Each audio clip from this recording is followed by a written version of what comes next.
Good morning. Always good to start the week with a winner and a Matt Foley joke, right? In a van down by the river.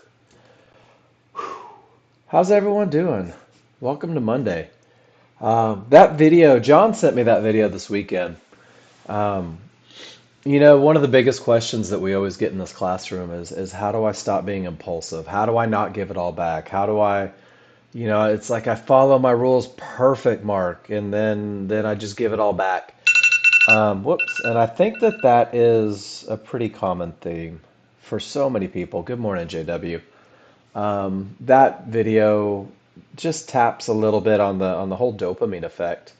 Um, it's greed, but it's also I don't know. Watch the video. It's cool. It's almost like have you ever heard the problem? So people get addicted to heroin, right? And then they kick it and their resistance to it drops or whatever, and then they come back into it and they try to do exactly what it took to get them where they were before, um, and it kills them. And that's a horrible analogy, but trading's very much the same thing. One big winner gets you chasing the one big winner rather than the consistency. And I think that it lends itself to what we do here. Hey, good morning, James Bird. Is we I preach. There's no we. It's just me in here flapping my gums. But I talk a lot about consistency, right? Being able to do the same thing over and over, making sure that you're not getting lucky, and then basing a plan on luck rather than a statistical advantage. And that's kind of what this classroom is designed for. Guys, this classroom is the beginning of the road. It's the putting you in the right direction so that you can grow. And of course, I like to make at least one picture over the weekend for you guys, and this is this one because this is very much the approach. I'm going to slow roll into class today. I know that we have new people. I'm talking a little early. Um, Crawl, walk, run, fly, right? There's a jump in there too, it looks like, because jumping's fun. Um, But that's kind of what this class is for. This class is designed to give you a platform to jump from, to give you a foundation to build from. So if you're brand new in this classroom, and I know that you're going to be rolling in here any minute now, this classroom isn't designed to be the end of the journey. This classroom is very much designed to give you something to focus on, to give you the ability to read the indicators, to be able to grow from a point of consistency and develop a plan that suits your needs.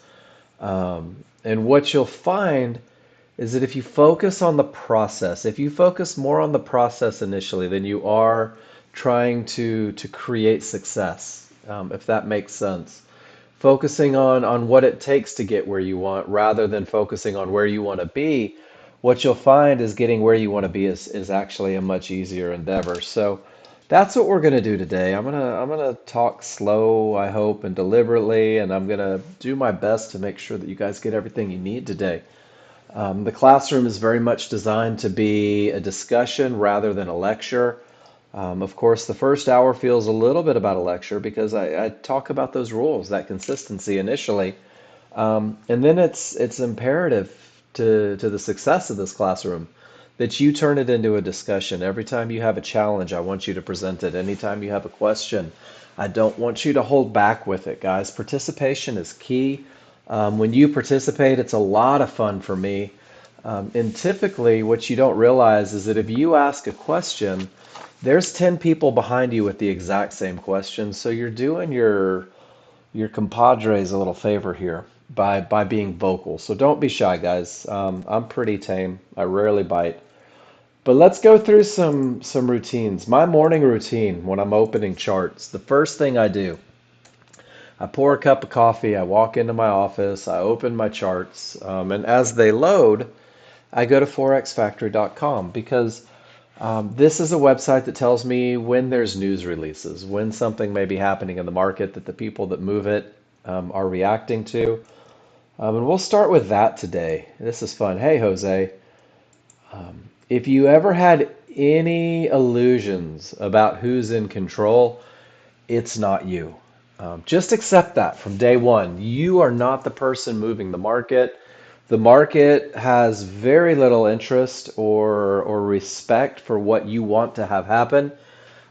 So, with that in mind, we don't try to move the market. We don't try to be first. We don't try to predict. We simply react, and that's what this classroom is going to do. It's going to give you the ability to react to what's happening rather than risk your money on what you hope happens. I always liken the people that move the market to sharks. The sharks are the big money investors. These are the guys that are capable of moving the market. This is the large crowd that collectively gets together and says, hey, I want the market to go up. And they make it go up. Even if you want it to go down, they don't care. If you allow yourself to be a remora, the remoras swim with the sharks, right? The remoras let the sharks be sharks. They let them have a meal, and the remoras take a chunk, guys. We are some take a chunk kind of people. We're gonna be the remoras. We're gonna let the large crowd, the people in charge, move the market, set the direction, establish the momentum, react to the areas, and then we're gonna take our piece of the puzzle when they're not looking. And this is the guy that tried to be first, the guy that tried to predict the movement rather than go with the movement. And he's swimming the wrong way. He's swimming upstream here. So I love that picture, and it reminds you that you are not in charge, not at all. And that goes back to why I check news every morning, because there are people who react to news, and the people that react to news are the people typically that move the market. Today we have some medium impact, an orange box, and it's the 10-year bond auction. So at 1:01 p.m., you may see the financial markets like the Nasdaq or the S&P spike or bump or jump or change direction or act erratically for a moment because there may be some people waiting to hear what that 10-year bond auction says. And then they are going to react. They have a big piece of paper in front of them that says, if they say this, go long, and if they say this, go short. And guys, you never know which direction they're going to go, so it's better just to avoid it a little bit, right? I know it's happening at 1:01, so at 12:58, I'm going to go make a sandwich. At 1:06, I'll come back and I'll see what they did. And I check this every morning. I'm looking for high impact and I'm looking for low impact. And it just lets me know when to step out of the way and let them do their thing. I think I put the link in there. I sure did. Everything that I'm going to talk about today is going to come from the educational page, guys. Everything that I talk about you can find in the tutorial section right off the education page, or you can find it in the Discord. There's links to everything. And I'm going to click on the tutorial section, and the first thing I'm going to do is I'm going to go to the glossary of common terms. This is fun just if you want to go through and you're like, what did he mean when he said divergence? Well, it's going to define it. But the definition that I want to give you this morning is high probability trade. Even the name instills confidence. High probability trade. A trade where every indicator on every chart, each indicator on every chart agrees for the trade. Triggers are the strongest. There's nothing in the way. No termination conditions. Nothing between you and your target. Guys, this is a high probability trend trade that I'm talking about. This is what we're going to talk about for the first hour, guys. This is your foundation. And this high probability trend trade that we discuss is a pretty simple approach to learning the indicators, a pretty simple approach to learning how to find that one trade that wins more than it loses, that one trade that creates confidence through the memory of success. And that one trade only has three rules. Despite your best efforts to add rules and scenarios to this high probability trend trade, it can be done with three rules. And the three rules each provide an advantage: momentum, a clear path, and an entry area. This is the recipe for a trade for the brand new user.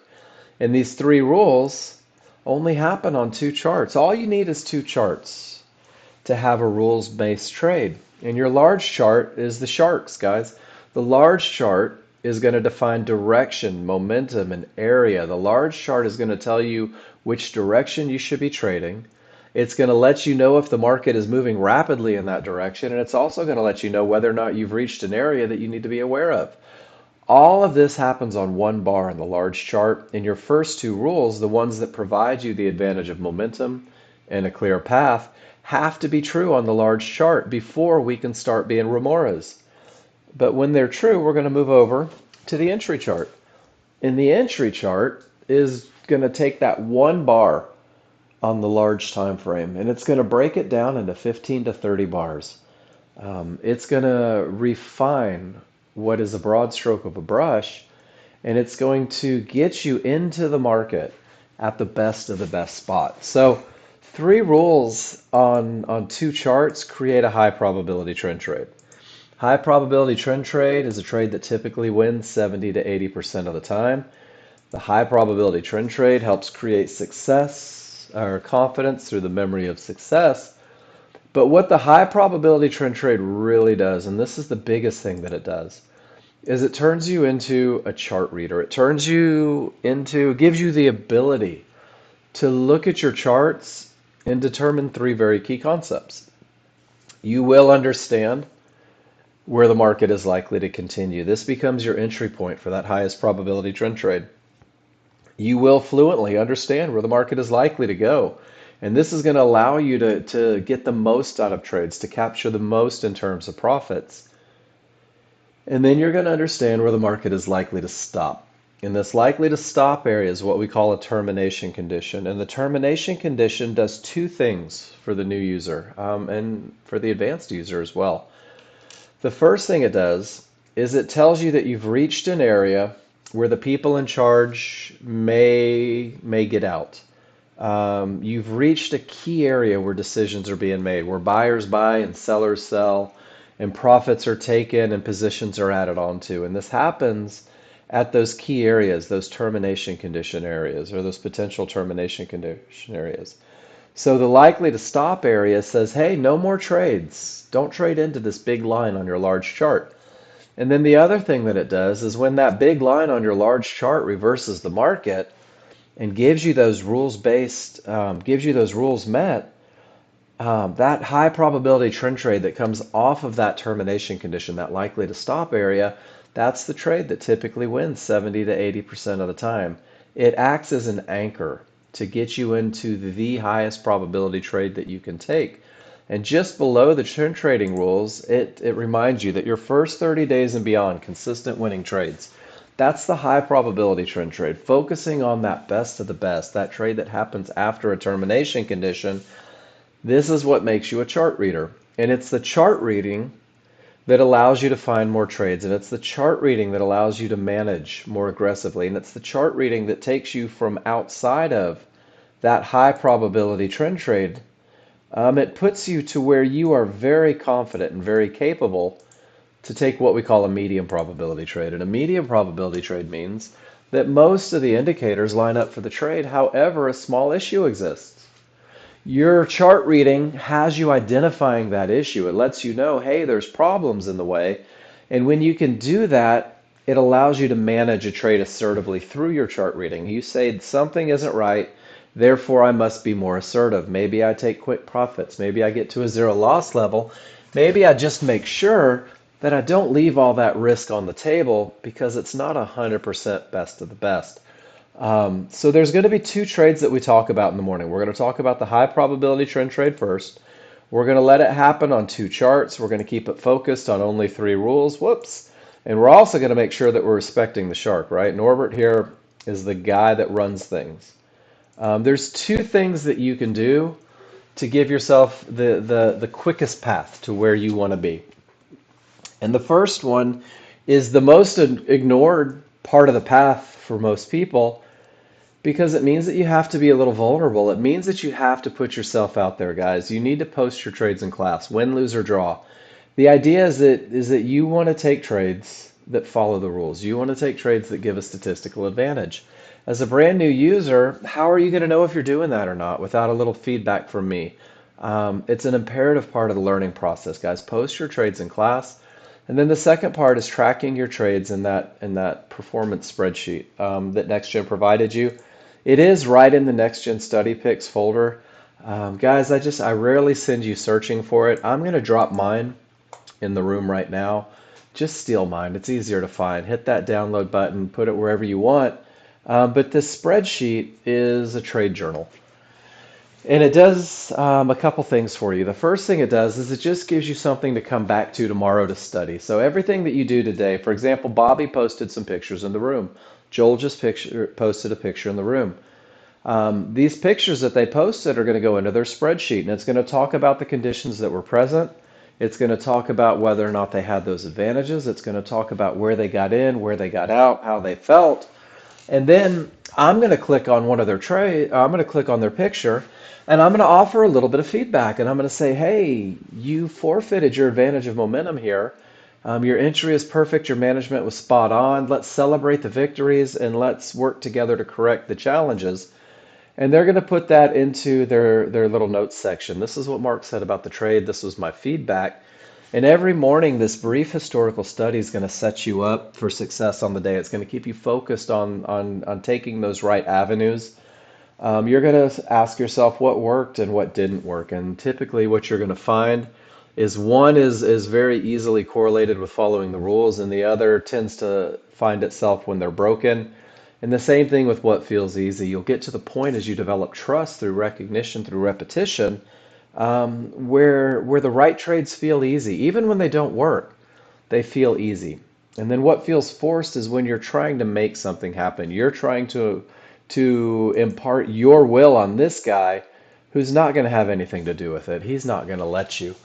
But this little study each morning that prepares you for the day. It accelerates the learning, and you'll be able to use the spreadsheet first as your trade journal, and then as I open mine up, you will develop a plan for yourself. I'm going to give you a basic plan, but as you grow, you're gonna see things that maybe I'm not teaching, and you're going to be able to find more trades with your chart reading. You're going to be able to find better trades with your chart reading. You're going to be able to find higher probability trades with. You're going to find what works for you, and that's what the second page is. When something really resonates with you, when that's your easy, put it in here. Start building a plan. And then the final page is just the work that I've done for you guys. We talk about the entries for the high probability trend trade up here in the upper left. There's about 270 pictures of Nexgen users using the software to their advantage, taking those advantages and turning them into trades. And Sim is amazing, isn't it? Because you can practice everything as you develop a management plan and you see patterns that repeat themselves. This was the Mark Novak section. I changed it to say terminations, but I was notorious for trading in determination conditions as a brand new user, and I filled up this section about 5 times over before I really got comfortable with them. And that was just my sticking point. But I did the exact same thing that you guys are going to do. I posted my trades in the room and I asked for help, and I got that help, and I grew with the software. So we're going to spend the first hour, we're going to learn the trigger line and the Fibonacci rules for when it's okay to trade on a high probability trend trade. On a trade where each and every indicator on the chart agrees for the trade, where your triggers are the strongest, there's nothing in the way, and your entry is perfect. You guys, I want you to simulate. Don't be afraid to simulate. It's Monopoly, guys. You can't build or lose a fortune from pretend money. But what it does is it allows you to go through to test these theories, to practice these rules, and then when you present them in the room, we're going to make sure that you are practicing them correctly. And then we're going to simplify, and we're going to simplify a lot, guys. We're going to start with that high probability trend trade, and really that's going to be my only focus initially, is making sure that you guys understand the 3 advantages: momentum, a clear path. Good morning, PFI, and an entry area. And then from there, you're going to learn the looks so that they become easy. That's when you start filling up your spreadsheet with pictures, guys. That recognition through repetition and all my other little key phrases, right? You're going to see those high probability trend trades and you're going to begin to trust them. You're going to be able to recognize them in motionless pictures so that you can get into the market and recognize them when the market is moving. And this is what our first hour is going to be. It's the same first hour every day. Do I have new folks in here? I'm looking for new names. Do I have anybody that's new to the classroom? I'm going to talk about these rules for the first hour. You're going to see people posting pictures in the room, and you might say to yourself, oh my goodness, Mark is ignoring everybody that's asking for help. Guys, the feedback begins in the second hour. The feedback begins after we establish the rules because we need something to compare your charts to. So we're going to start with the 3 rules, and when I'm done with them, we're going to start clicking on all your pictures. We're going to look at the live market. We're going to see what it's telling us in the moment, what it told us in the past, and we're also going to focus very heavily on just what you're doing and how you can do it better. So without further ado, large chart leads the way, guys. Write that down. If you're a note taker, write that down at the top of your paper. Large chart leads the way. Large chart, remember, is going to define direction, momentum, and areas. So our first lesson right now is going to give us direction as well as momentum. And we're going to do that on the big chart, the slow chart. And it starts with just understanding what direction the market is going. Is it going up or down? Green is up, red is down. That's about as simple as we know how to make it. If your background is green on the large chart, you should only be looking for rules to be met for high probability trend trades long. And if the background on your large chart is red, you should only be looking for rules to be met for high probability trend trade short. And I'm going to tell you guys right now, if you stick to that simple plan as a new user, it's going to eliminate an awful lot of opinions that you will have the potential to make. And I'm going to show you how easy it can be. This is the S&P, guys. Are we direction up or direction down on the S&P? I'm using the most current bar. What color is the background behind this bar, guys? Help me out. Am I looking for trades long or am I looking to go short? What do you think?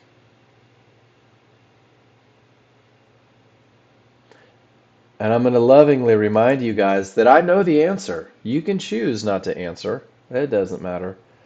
That one's going up. That one's going up. That one's going up. So if you're taking short trades, you might be on the wrong side of things. How's that? Rule number one says that we must have strong trigger lines, guys. Strong trigger lines are going to correct a lot of mistakes. Strong trigger lines are going to break Fibonacci areas. Good morning, Abdul. Good to see you in here, man. Strong trigger lines are going to set the tone. Strong trigger lines are going to push the market. Strong trigger lines are the one advantage that I think it just is really silly to let go of as a brand new user. And strong trigger lines means when there's an uptrend, when the background is green, your small trigger lines, these solid trigger lines, they're a moving average, and these large trigger lines, the dash trigger lines, they are working together. They are wide. They are green as well. The only way strong triggers happens is if everything is the same color. When your small trigger lines break above and away from the large trigger lines, that separation lets me know that the odds are favorable for the market to continue in the direction of the trend. This is your strong trigger line. In a downtrend, it looks exactly the same, going the other direction. One of the beauties about what we do, guys, is you can make money both directions. When the small trigger lines break away from and separate from the large trigger lines, both are wide and angled in the direction of the trend. It's that gap between the small and large. This is what strong trigger lines look like. This lets me know that the odds are favorable for the market to continue in the direction of the trend. This odds favorable momentum is the key phrase that you're going to hear in the classroom all the time. Odds favorable momentum typically continues the market in the direction of the trend. Odds favorable momentum um, breaks Fibonacci areas, breaks those termination conditions. And odds favorable momentum is the first advantage that you'll give yourself, especially as the brand new user. Strong trigger lines are the most favorable look for buying pullbacks to Fibonacci support on that smaller, faster chart, or selling pullbacks to Fibonacci resistance on that smaller, faster chart. On a large chart, on a slow chart, on that broad stroke of a brush, you're going to see these tails or these wicks when there's odds favorable momentum. Guys, these are pullbacks on a smaller, faster chart. By the end of your first week with me, you're going to be pinpointing exactly where the bottom of that tail is likely to form, and you're going to pinpoint exactly where the top of that tail is likely to form. That's your likely to continue spot. That's the entry on a smaller, faster chart for the high probability trend trader, guys. And we're going to use these tails on a large chart just to be able to study, to go back, to build recognition of the methodology. I'm going to teach you how to do that after we discuss all three rules. But rule number one should lead the way. Rule number one should set the tone, guys. And you'll see that rule number one doesn't happen all day long. 90% of your day is going to be reading your indicators and waiting for advantages. 90% of your day is going to be doing nothing. You're a professional waiter. You are not a day trader. Odds favorable momentum pushes the market down. And then we get into what we call weak triggers. When the small triggers work their way back inside of the large triggers, this is a weakening of the large triggers. And when we have the weakening of the large triggers, Anything can happen up or down. One look gives you odds favorable momentum, OFM. The other look, the opposite, the returning of the smallest to the large, this is weak. This is anything can happen triggers. And anything can happen triggers typically precede reversals or deeper pushes in the market. And if it reverses and you get that odds favorable, there's one of your tails, guys, pushing you up in the direction with the trend. Back to anything can happen. We see another reversal providing odds favorable, and it pushes the market down. Our advantage happens with odds favorable momentum, and it's okay to be greedy with your money, to be stingy, to do absolutely nothing until that momentum is optimal for your trade. And then we come into a little bit where the colors help out. If a green background means up and a red background means down, and the only way you can have strong triggers is if the colors match, well, then it makes it pretty easy for you to identify a transition period in the market. It makes it easy for you to stay out of the way when the forces that move the market are fighting. And you'll see that when trigger lines don't agree with one another or with the background. This is where a lot of folks, and you guys that have traded before, will probably go, man, I've been caught in consolidation. I've been beat up, chewed up, spit out. Rule number one keeps you safe in those moments of consolidation because you can't have rule number one met. It can't happen if the colors don't match. So you sit on your hands and you do nothing rather than predicting. And then sure enough, eventually somebody wins and provides you that odds favorable momentum. So rule number one, guys, separation between the small and large. It sets the tone. Is everybody comfortable with it? And if we look at the market, and let me do this. I meant to do this before I started the classroom. I'm going to take everything off of my chart except trigger lines. And guys, just a reminder, I rolled both S&P and the NASDAQ. So if our charts don't match, make sure that you rolled your contracts. I want you to see how this works, and this is over the weekend, but odds favorable momentum, the market pushes down. There's one of those tails that you guys may have entered on. It continues down until we get anything can happen triggers, and that's where it began to push up. Anything can happen triggers gives us a deeper push. Odds favorable momentum moves it in the direction. Guys, this is one of those great drills that you can do. If you scroll back and simply look at the separation between the two, you'll notice that more often than not, that market's continuing in the direction. And this is without the benefit of areas of fibs or anything like that. But that push is outstanding, and it keeps the market moving in the direction of the trend. Weak triggers right here. Look at the push down. It doesn't mean that the trend's over forever, but it keeps you out of trades because the momentum isn't there. Odds favorable, there's a tail.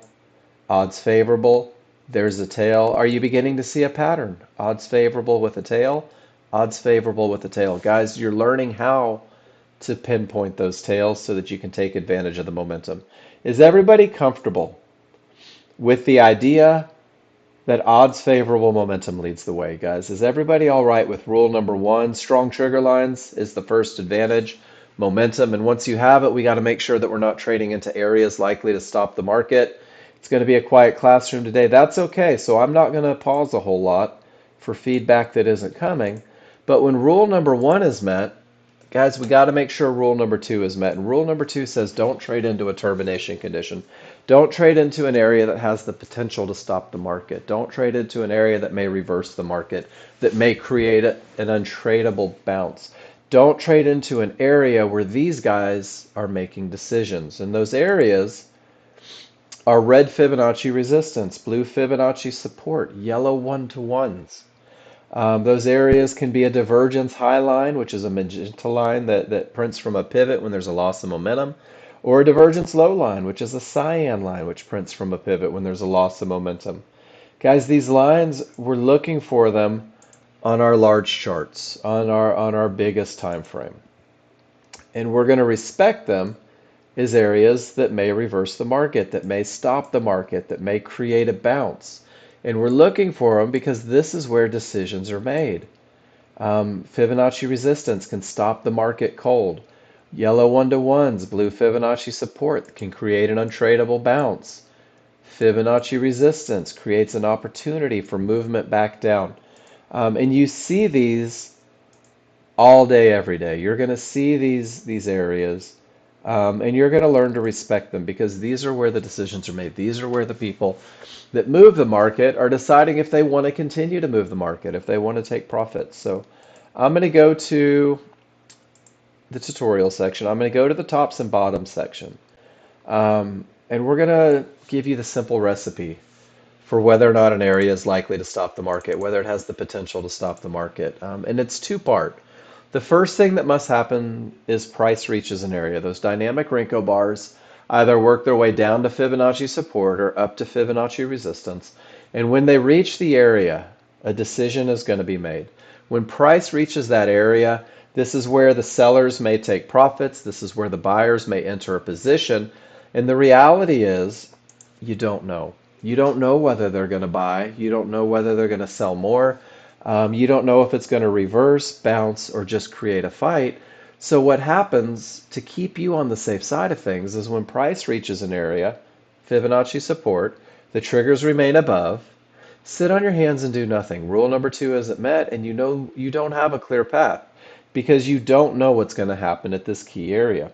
The same is true on resistance. If price reaches Fibonacci resistance and all of your triggers remain below, it's okay to do nothing. It's okay to say, you know what?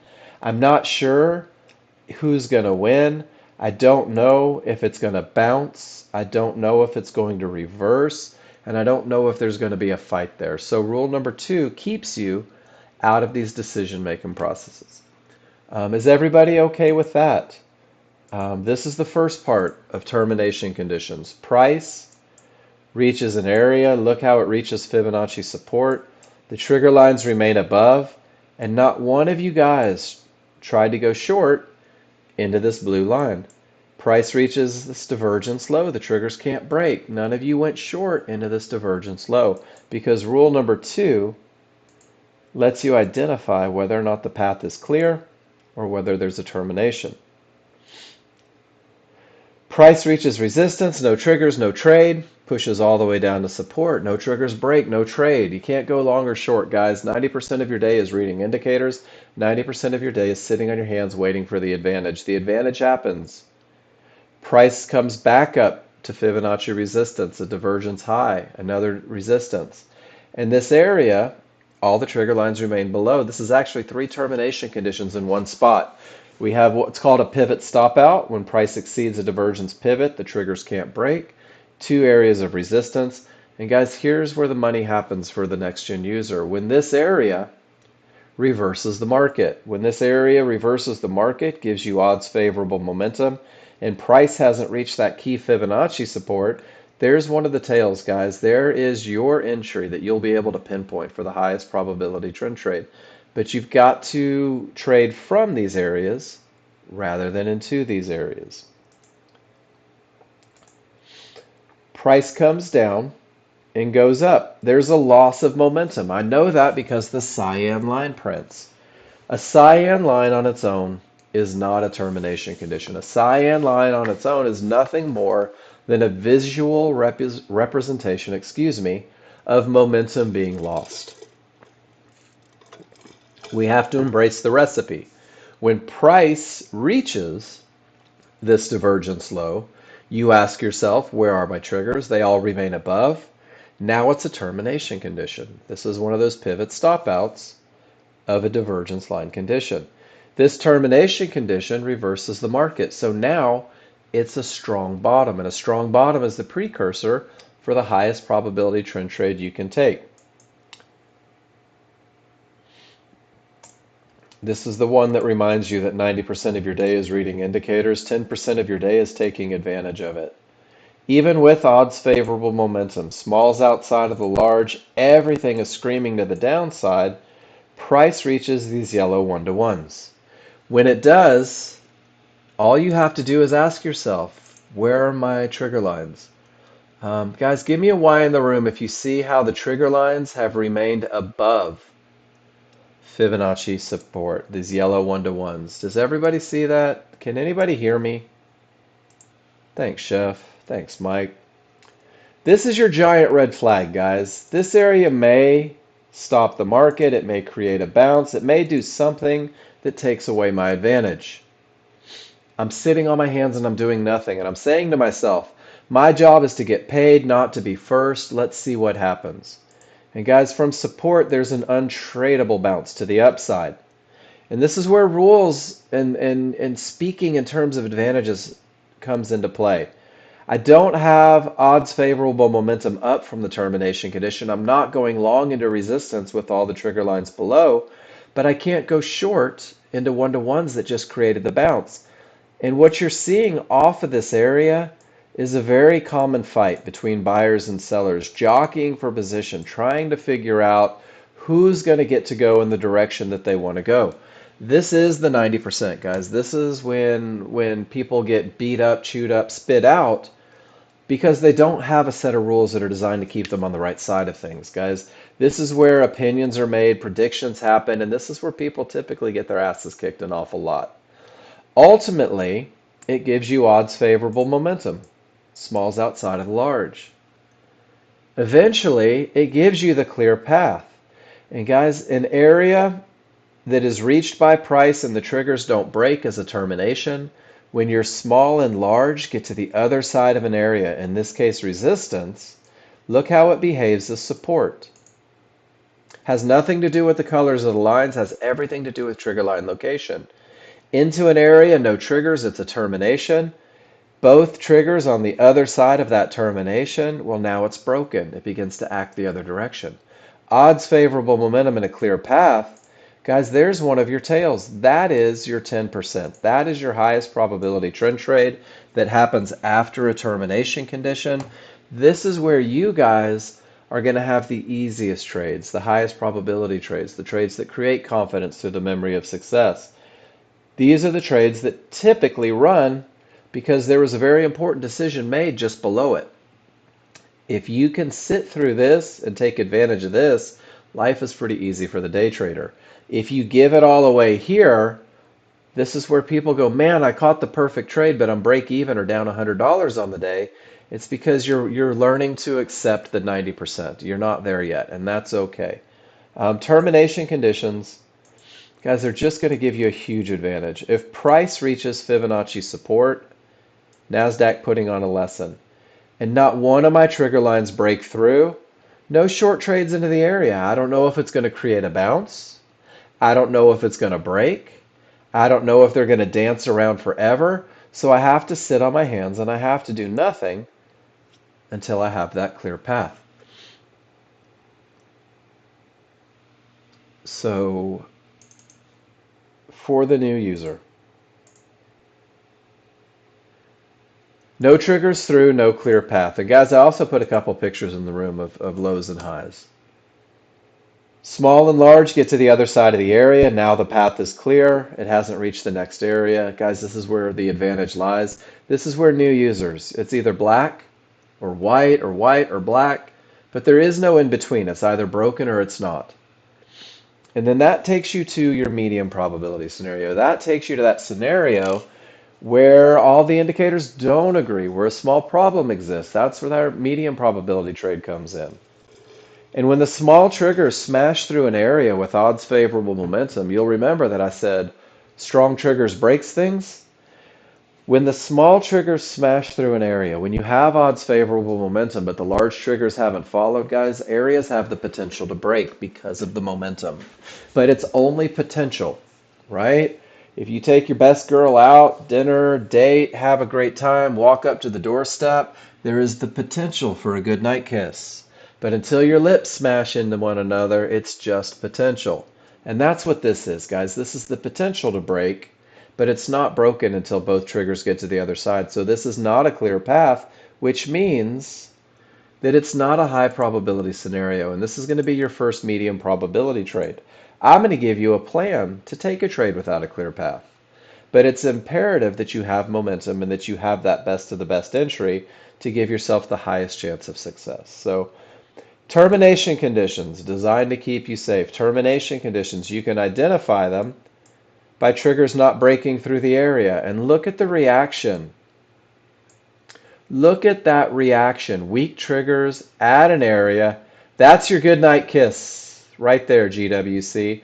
And it provides you odds favorable momentum. And it provides you a clear path. We're about to figure out how to identify where the market is most likely to continue. And we're going to do it with that smaller, faster chart, guys. We're going to use an area inside of favorable large triggers. And what I just illustrated is the point where the market is most likely to continue. And this is the magic that comes together from the idea that momentum and a clear path lead the way, that the large chart is what the large crowd wants to have happen, what the people that move the market want to have happen. And then the small chart is going to refine to that point of continuation where the market is most likely to continue. And you can see that the market bounced up from there. You can see that the market took a bounce with momentum. Guys, this becomes where you're going to enter the trade. This happens to be the NASDAQ. And Cav, this is one of those great examples. Don't fight the small triggers on the NASDAQ. That was just for you, bud. Um, but this happens each and every day with odds favorable momentum. Hey, good morning, Dwight. It's good to see you.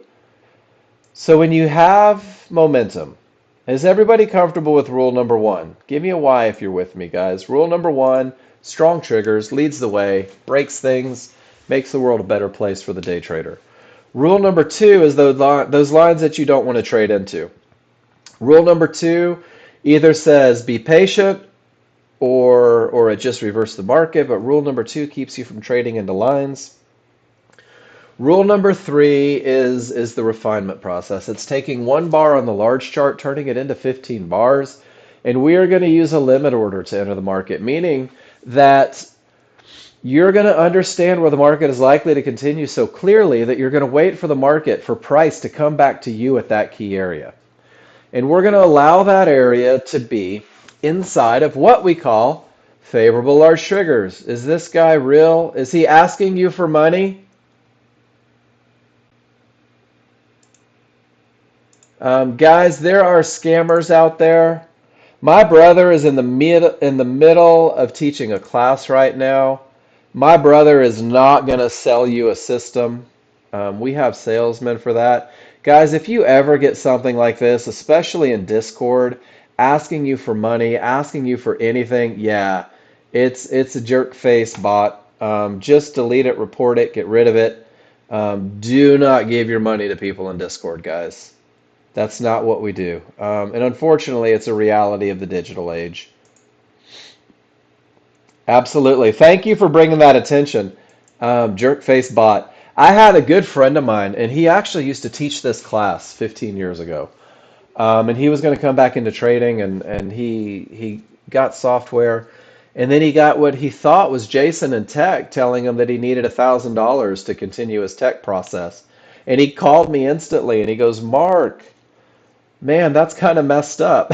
I was like, dude, that's totally messed up. That's a bot, a jerk face bot coming in and trying to scam you. So yeah, thank you for bringing that to our attention, Abdul.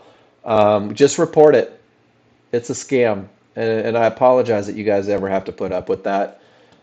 We won't ask you for money. Our salesmen will ask you for money, but they'll do it over the phone. They won't do it via text and on Discord. So rule number three says that we're going to use a limit order to buy or sell a pullback, meaning that when everything is going up, we are going to buy a little retracement, a push down on the smaller, faster chart. Or when everything is going down on the large chart, we're going to sell a little pushback. The market will come up to us on that smaller, faster chart. And we are going to enter the market at an area. And guys, the lines on the large chart can stop a trend. The lines on the large chart can create a reversal or a fight. Lines on a small chart are used for entry. We're looking for fibs, we're looking for the mid band, and we're looking for yellow one-to-ones, guys, on a smaller, faster chart. And we want it to be inside of favorable large triggers. And favorable large triggers means that your large trigger and your synthetic trigger, those stepped-looking dashed lines, are working together, one on top of the other, overlapping wide in the direction of the trend. Because when you have your large and synthetic, one on top of the other, and it doesn't matter if your area is in the large or the synthetic, but the tighter they are on top of one another, the smaller your window of opportunity becomes, the smaller the point where the market is most likely to continue becomes. So rule number three has us focused not only on those triggers, but making sure that there's an area, fibs, midbands, yellow one-to-ones inside of them. It's going to behave as like a ricochet point, like throwing a tennis ball into a brick wall. And there's a little order of events so that you know exactly where the market is most likely to continue. So when everything says up, or you know what, let's use the one off the spreadsheet. Let's do that one. I did up Friday. We'll do down today. And this is on the spreadsheet, guys. This little sequence that I'm playing out for you right now is on the spreadsheet. When the large chart says go, notice how the large chart has odds favorable momentum. The background is red. Both small and large have cleared the areas. I have a clear path. I have odds favorable momentum. Guys, this sets the tone. This tells me that it's okay to look for an entry.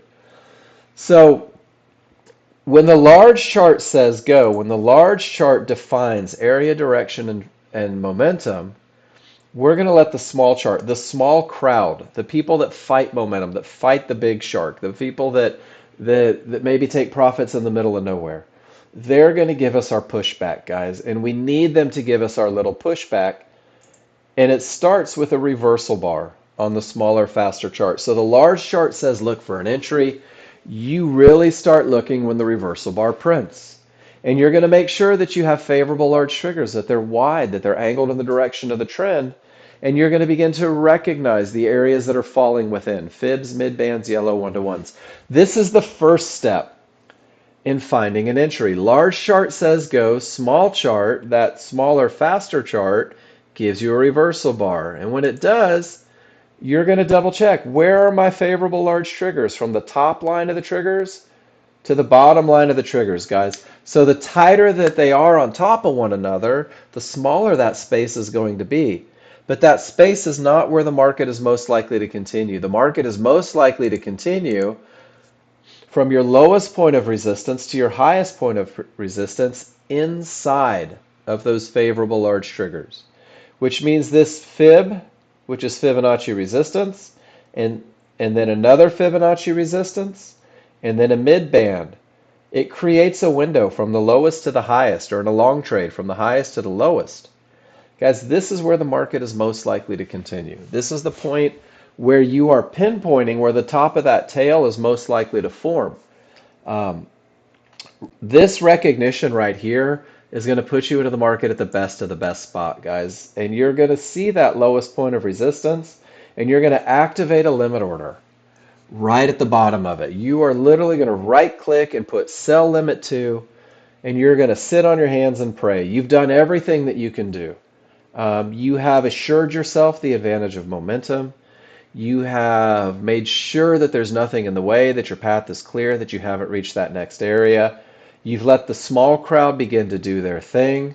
You looked for your favorable large triggers. You've identified the areas within, and because of that momentum on the large chart, you've activated a limit order just below the absolute lowest point. And that yellow line right there, that is your entry for the highest probability trend trade. You are in a trade short with the advantage of momentum, without termination conditions, and with that area inside of favorable large triggers. Guys, this is the three advantages coming together. This is your first trade, your highest probability trend trade. And then going the other direction, let's see if we can find one of those tails with odds favorable. This is crude oil. Doesn't this look just like the picture I took a couple weeks ago to teach entries? Everything says down, the momentum is strongest, the path is clear. Let's see what that looked like on a smaller, faster chart, guys.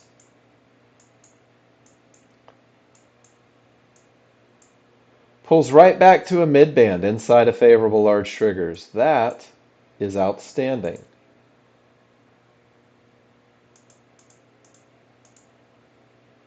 Watch this. Odds favorable, potential to break, circle a tail, right back to an area of resistance inside of favorable large triggers. Guys, give me a Y if you see it. This is crude oil today. I can't make this stuff up. I'm literally going back and circling tails in the market. This is how you create trust, guys. Look for odds favorable, right? Even into a potential termination condition. With all that momentum, let's see if it still pulls back to a mid-band inside of favorable large triggers. So this is something that repeats itself every day. And Chef says, bum, bum, bum, bum. On the ES currently, there is 1 point of resistance. Let me put my areas back on my ES chart, Chef, so I can keep up with you. There's only 1 point of resistance in the favorable large triggers, or 1 point of support, right? If all the other rules were met, would that still be considered high probability? Side note, you're not looking at this as a good trade, just using as an example. Is an example of the only areas down here inside of favorable large triggers. Just want to make sure.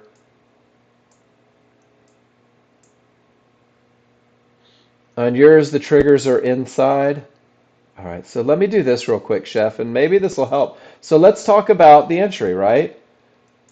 The reversal bar prints, and we're assuming that the large chart says go, right? I can take a shape from my highest line of my trigger lines to my lowest lines of my trigger lines. There's my box. But this isn't the area where the market is most likely to continue. This is the area, whoops, where I'm looking for areas. Does that make sense? So where are the areas? That's about the only one, is that fib right there, right? Which means you want it checked, DL. Which means, Chef, that if this pulls back, that blue line represents the only line inside of favorable large triggers for the moment.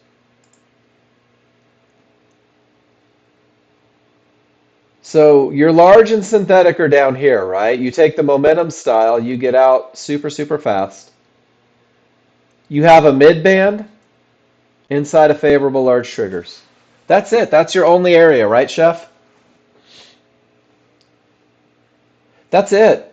That's where the market is most likely to continue. So if you reach Fibonacci support, you're beyond those favorable large triggers. You're no longer trading an area inside of them. It's beyond them. And if you allow it to be that simple initially,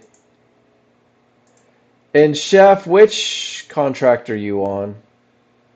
So you're still, nope, you're on the new one. Cool. So that looks all good. Just want to make sure. We may be different days back. The chart looks slightly different when you type the question. No worries.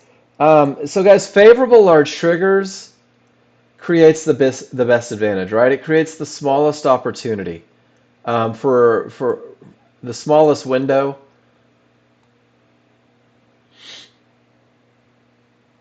Um, that won't have anything to do with tick data, DL. That's typically days back. You may have just had a little glitch in there. And that happens from time to time. That's where I reload historical data, and it helps a lot. So, Chef, here's an idea of favorable large triggers, and I hope this is helpful for all you guys when you're looking for entries.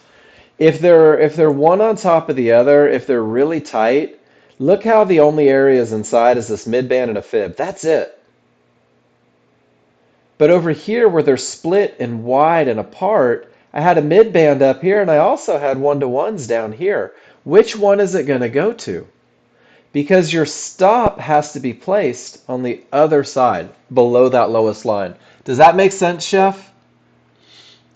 So if there's one area inside, whether it's large or whether it's synthetic, guys, that's it. The line is drawn from the top line to the bottom line. The bigger the space between the two, the more risk you're going to have on a trade. So now as we come into that same thing, obviously we're into a termination condition, right? A divergence high, no triggers break. So we're not even looking for that entry yet. We're not looking for that area for bounce because the rules aren't met. Same is true up here, but you can see how it pulls directly back to a mid-band divergence inside. And if there weren't a termination condition happening, some of you may have been looking for a long. And then off the termination condition, nobody went long, even with odds favorable momentum, I hope. Termination creates the reversal. And then, Chef, here's that example again, right? Your large triggers are down here with a mid-band, but your synthetic triggers are all the way up here with resistance. Which one's it going to be? Hell, I don't know. I'm not willing to put $500 worth of risk on split triggers. Does that make sense? There's a beautiful example of it there. Some people may have tried to go short at the mid-band, but the reality is the top of your window is all the way up here. Cool. Great lessons today. And then guys, we're just in a holding pattern until the rules are met, and there's really not much more you can do. Just a little bit of patience. We're witnessing the 90%. From support to resistance to support to resistance, and we're kicking back and we're just waiting. Yeah, the bigger the gap, the more risk. And that's the easiest way to put it, Dwight. And one of the reasons why I love those trigger lines to be one on top of the other, right? Because if the rules say an area inside of favorable large triggers, I'm looking for an example where the risk is huge. Let's say hypothetically everything is perfect for the trade, right? Let's see if we can find an example. When they're on top of each other, it's very consolidated. And let's just say, I hate using my imagination because it just doesn't always work the way you want it to. Well, they're giving beautiful looks everywhere. Dag nabbit, those rules are good. Oops. Where did my chart go? There it is. Large chart, small chart. Odds favorable, clear path, find an entry. And then guys, let's do the window of opportunity picture real quick. For a short, reversal bar prints. From the top of the triggers to the bottom of the triggers, you create a big box and you're looking for the area inside. And then guys, notice how there's one-to-ones and fibs outside of the favorable large triggers. Guys, this is not where the market is likely to continue. This is one of those beautiful instances where you only have one line inside of favorable large triggers. Your risk is minimal in this situation. Here, because from the top of the triggers to the bottom of the triggers, these are your areas, a mid-band and one-to-ones. There's a little gap, but your window of opportunity is just from the highest to the lowest. These areas outside are not a part of the equation, guys. These areas outside are not where the market is likely to continue, because one thing that people don't realize, and it took me, I'm embarrassed to say it, 3 years to realize this, is your trigger lines are moving averages, guys. And price likes to correct to moving averages. So if it corrects and has a bounce point inside of that moving average, it increases your advantage exponentially. When it has a bounce point inside of that moving average, it increases your chances exponentially. If price runs through that correction point, it's less likely to continue in the direction of the trend. So when I have areas beyond the trigger lines, my advantage goes away quite a bit. If hypothetically I had a fib a tick or two above, I love it because I still have that correction behind it. So we're going to go to the manual real quick and we're going to take a look at the long entry in the manual. Everything says up.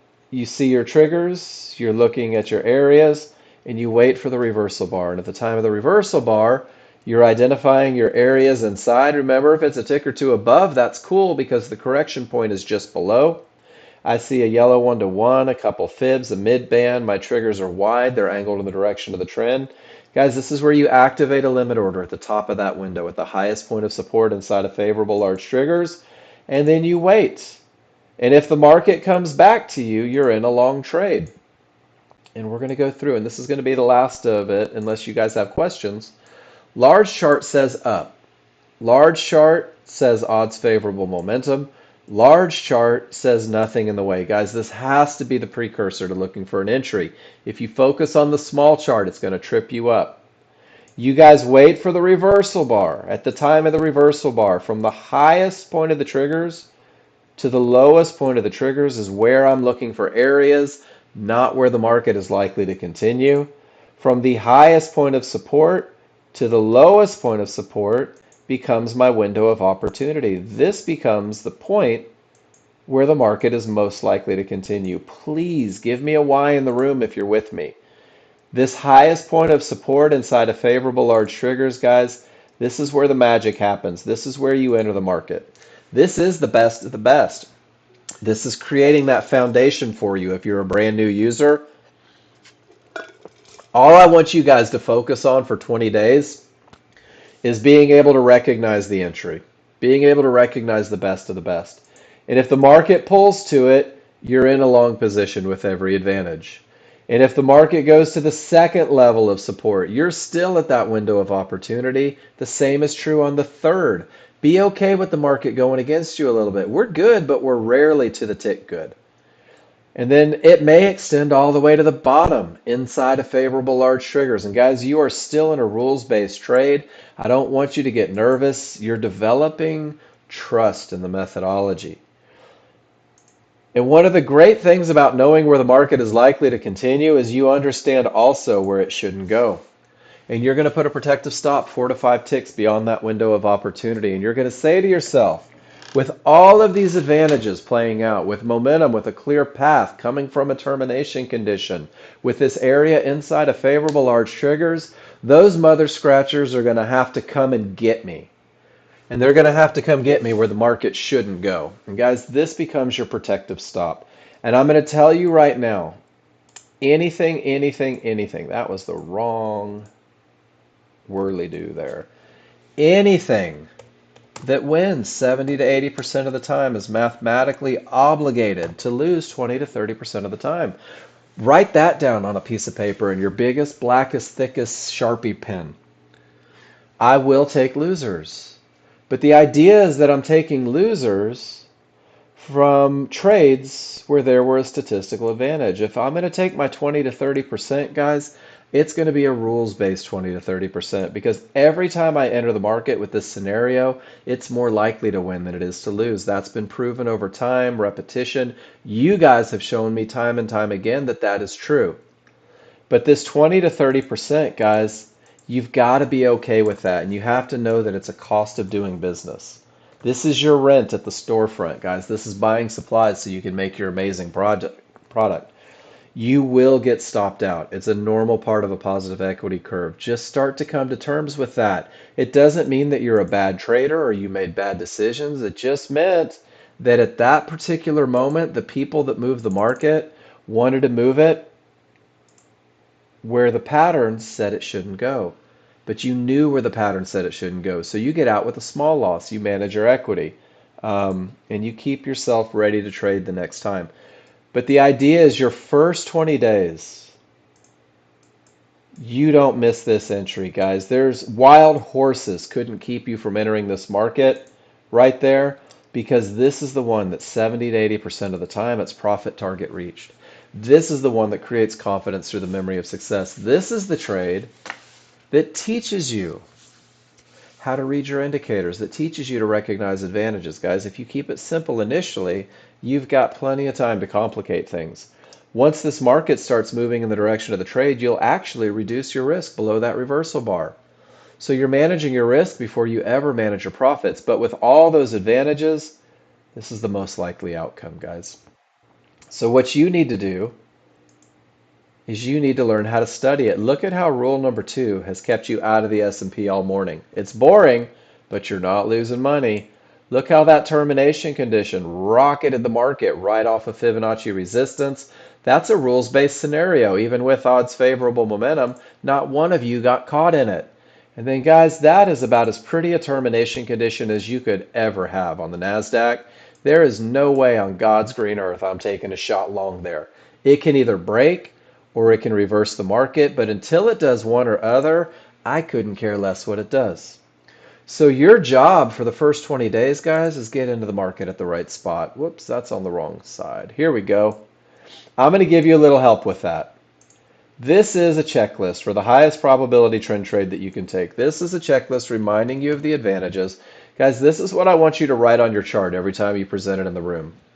The easiest way to get to where you want to be, to make sure that your entries are the right entries, is to give me a picture of what you did. Tell me what you did. Tell me why you did it. Tell me how you felt. If you're not comfortable with the rules yet, that's okay. Tell me what you saw. Because sometimes you guys stumble into greatness, and it's nice when we compare everything to the advantages, because you may have just created the next new sensation. But tell me why you did it so that it can become repeatable. Every time I look at one of your charts, I go back to the three advantages. Tell me where you got in. Tell me why you got in there. Tell me where you got out. Tell me why you got out. Guys, if you go through this every day on every chart, it creates recognition. It creates recognition of what you're looking for. This checklist gives you something to write on the chart. This was my odds favorable momentum. These are my no termination conditions. This is my area inside of favorable large triggers. All you're doing is you're reinforcing exactly what you're looking for to pull the trigger. Those tails on the larger chart become a study tool for you. And you can use this checklist as you go back historically and circle these tails. If you had odds favorable momentum and you had a clear path, circle a tail. And if that tail lines up with an area inside of favorable large triggers, well, now you know you have the best look. You have exactly what you're looking for to enter the market. Guys, take a picture and drop it into your spreadsheet under my favorite looks, right? This is RJ's perfect trend trade short. Odds favorable momentum, no termination conditions, pull back to an area of resistance inside of favorable large triggers. Guys, this picture was presented by a first day student, and all it is a visualization of the recipe. And it went directly into my favorite trade setups because that's the look that I never want to miss. So get in the habit of circling tails, writing rules. Do they line up? This is going to create an advantage. Doing this on a market that is still makes it easier to catch it on a market that is moving. Using this checklist to police yourself to make sure that you're giving yourself the best of the best is going to help associate the looks with the words. And then to take that one step further, here is a high probability trend trade checklist with the visual representation of what it means to have a good top or bottom, a termination that creates the full reversal. What odds favorable momentum looks like and the advantage that it gives you, and what weak triggers look like and the disadvantage that it creates. No triggers, no trade, visually reminding you what you're looking for. Both triggers, now the path is clear. And then also that medium probability, that 50-50 look, where 50% of your triggers are through and 50 are not. And then finally, the window of opportunity, refining it down to the best of the best spot, guys. Both of these checklists I am dropping into the room right now. Please download them, print out the first one, put the other one on your computer, look at it in the morning. Make sure that you're comfortable with what you're looking at. And if you're not, here's the hard part about what we do, guys. It's not my responsibility to make your phone ring and ask you if you're doing okay. It's not my responsibility to send you an email and hope that you're cool with termination conditions. I need you to raise your hand. I need you to say, hey, Mark, termination conditions sound amazing, but I think I'm having a challenge. Let's work through it. Let's do that together.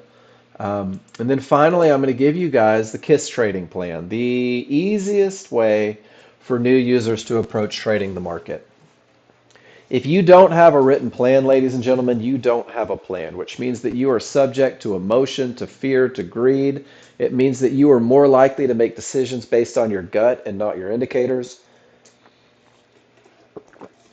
So the goal for everybody, myself included, is to become this machine where nothing in your life regarding your trading matters. It doesn't matter if you have rent due or a mortgage to pay or your kids going to college. The only thing that gets you into a trade is the rules being met, and that's it. And then if the rules aren't met, you sit on your hands and do nothing because there's not a statistical advantage. This plan is a stepping stone in your trading journey and your learning journey, guys. It's designed to optimize your chances of success with the high probability trend trade and that 50-50 trade, that medium probability trade as a new user. You will grow through simulation, study, class feedback, and continuous practice. You will create a plan that works for you, and it's going to be based on your ability to read charts. And when you learn to read charts, all you're doing is you're learning how to recognize advantages. And when you recognize advantages, you understand when they've gone away, and it's going to make it easier for you to be aggressive when you need to be aggressive, and it's going to make it easier for you to sit on your hands when you need to sit on your hands. So your simple plan for consistency. Never fight the large chart direction or triggers. Seems simple, right? Well, yeah, I'm not going to fight momentum. That's ridiculous. But most of you will at some point. Most of you will fight the large chart direction at some point because that's what people do. They form opinions. It's okay. I want you to fight it on simulator so you don't do it live. You're going to spend 20 days defining your entry, getting in where the market is most likely to continue because great entries create manageable trades. And that's the second piece of the puzzle, guys. Once you're in because of momentum, clear path, entry area, you've got to do something with that trade. So on this KISS plan, this Keep It Simple plan, there is a mechanical management plan because a mechanical plan is the most straightforward plan for new users as they're learning to read their indicators. It helps eliminate the fear and the opinion a little bit, and it helps you learn to trust the large chart. And again, you will craft a plan tailored to your personal goals based on your experience reading the indicators. But this pragmatic approach to management is just if then, and it helps keep you focused on learning to trust the large chart. So it's based on great entries, the area inside of favorable large triggers, and your initial stop is outside of the window. And it's really that simple. There's nothing else to do.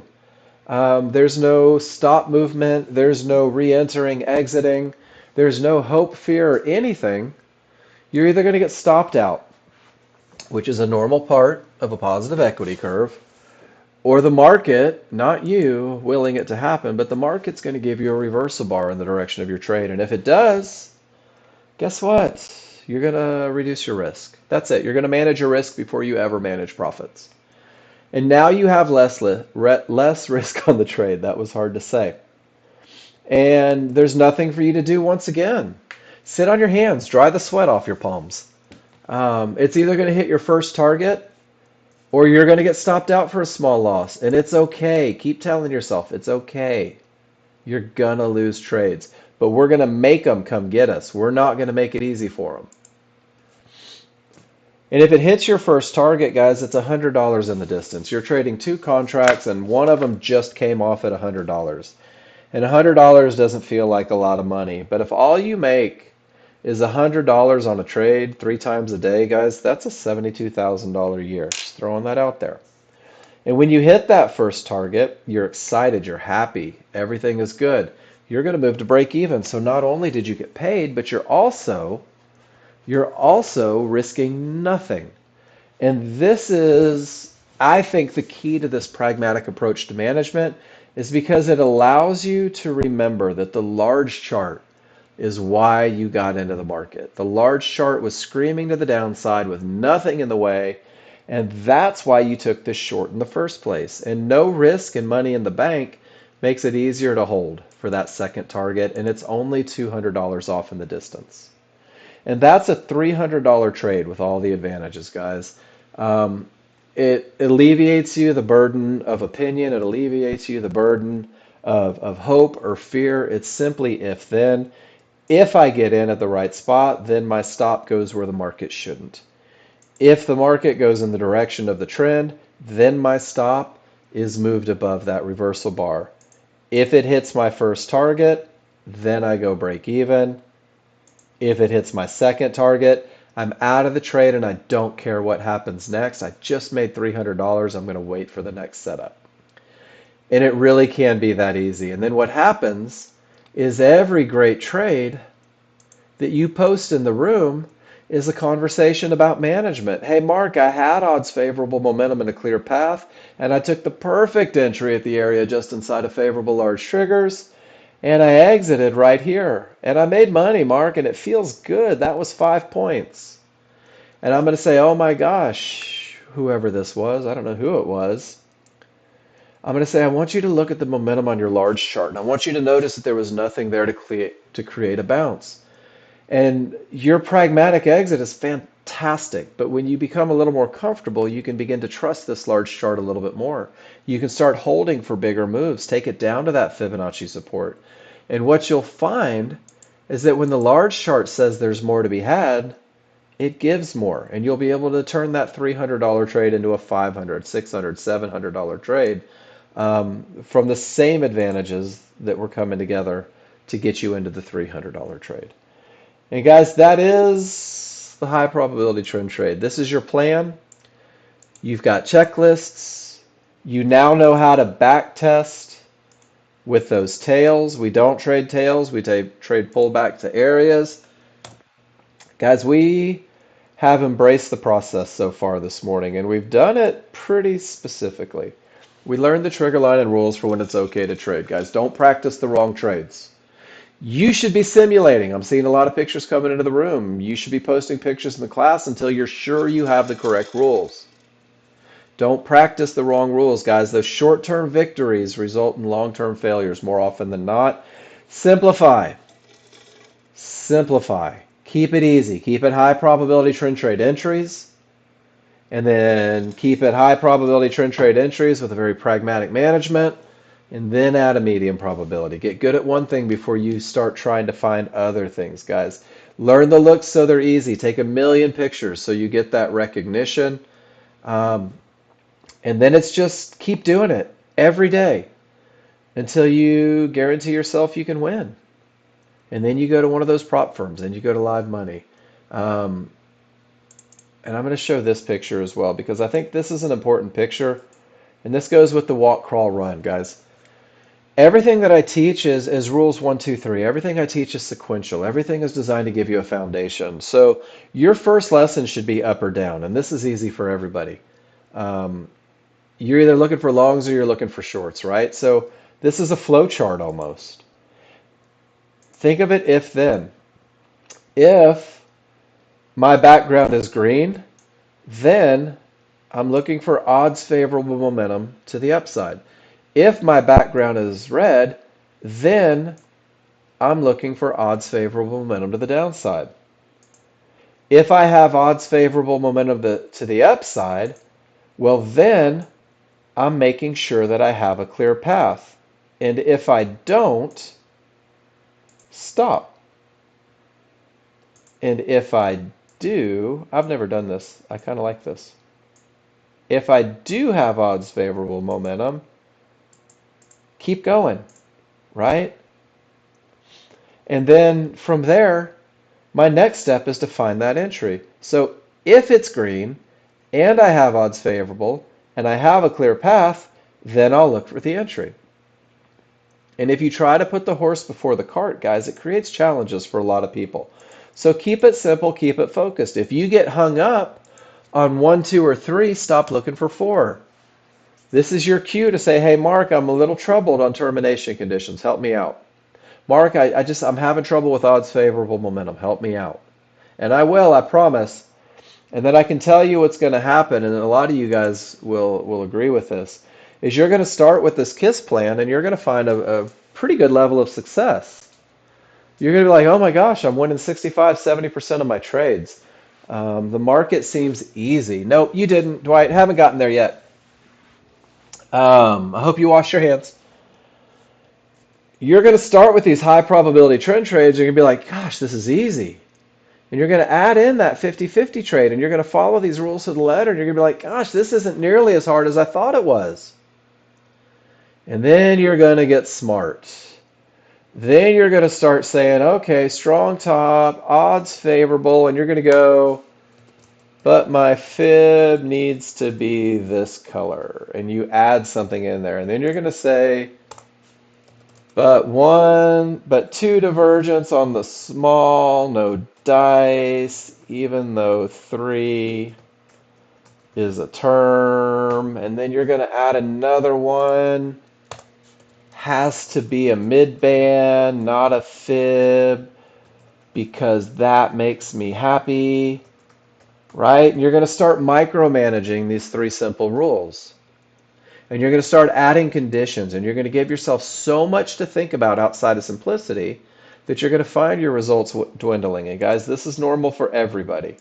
It can be easy. Allow it to be easy until you're so good at it that it's time for it to not be easy, to go to that next step. But if you can't do this, if you can't look at your chart and in a fraction of a second say termination condition, no long trade, then you need to keep focusing on the high probability. If you can't say my areas aren't broken and divergences are printing, this doesn't fit my rules, no trade, then you need to keep practicing. If you can't say in a moment's second, in a moment's notice, whether your rules are met or not met, keep focusing on your rules until you can, guys. And that's my first hour. The first hour is the high probability. Are there any questions about the high probability trend trade? How many of these pictures that you guys are posting me are going to be trades right into a termination condition on that S&P chart?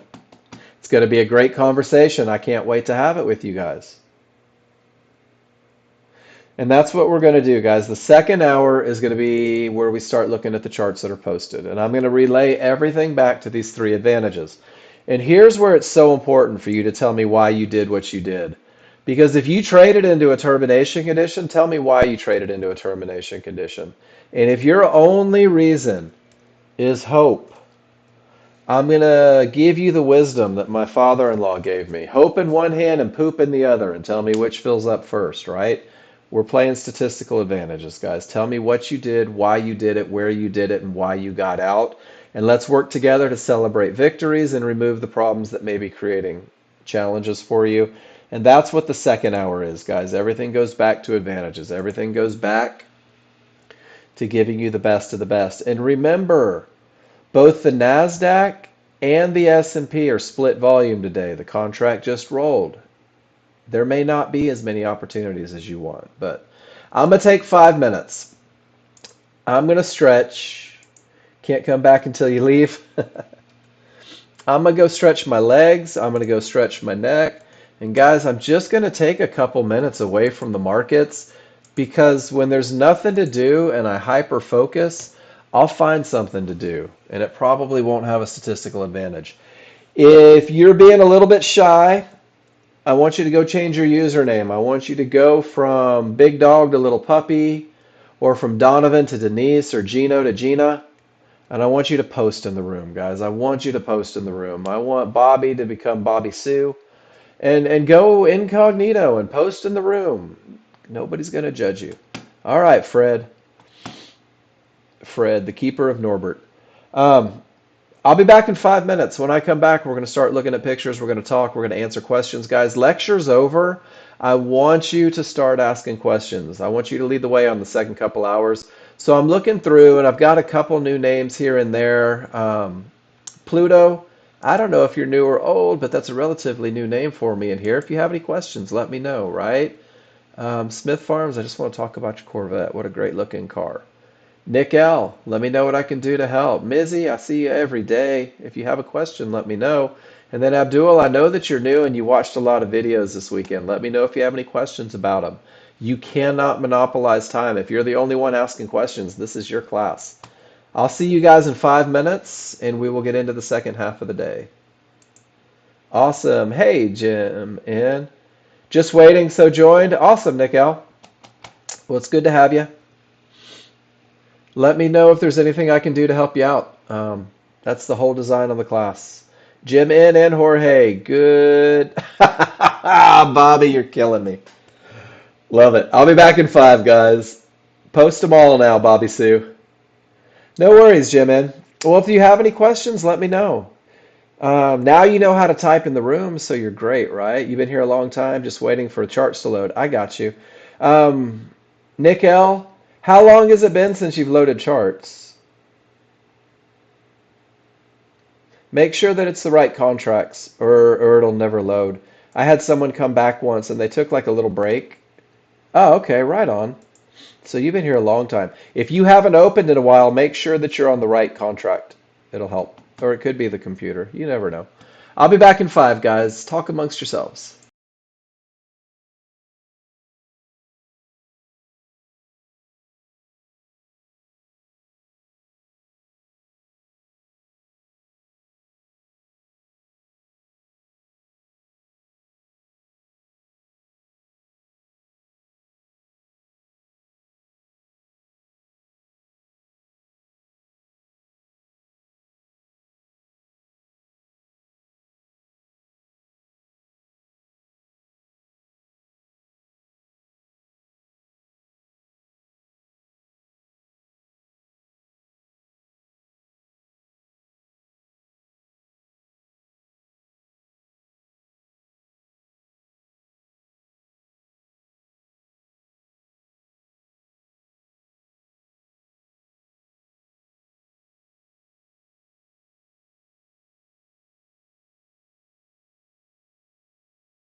All right, ladies and gentlemen, I am back. Pop quiz. How many trigger lines have made it through Fibonacci resistance? This is great for you newer people because this is what's happening in the moment. The market says up, right? The background is green. The smalls are above the large. But guys, I have Fibonacci resistance with no triggers through. I have Fibonacci trigger or resistance with no triggers through. I have a divergence line with no triggers through. How many giant red flags does it take to keep you out of a trade, right? I don't know. Only you can answer that. It takes one giant red flag. That's awesome. Um, Sometimes it takes more than that for me. My opinions are strong. But guys, it really can be that simple. If price reaches an area and the triggers don't break, that clear path is gone. And at this point, it's just nothing more than hope. Nothing more than hope. There's your termination condition, and if you hoped it would continue up, it didn't work. And it pulls back to resistance. And if you hoped it would go up, it didn't work.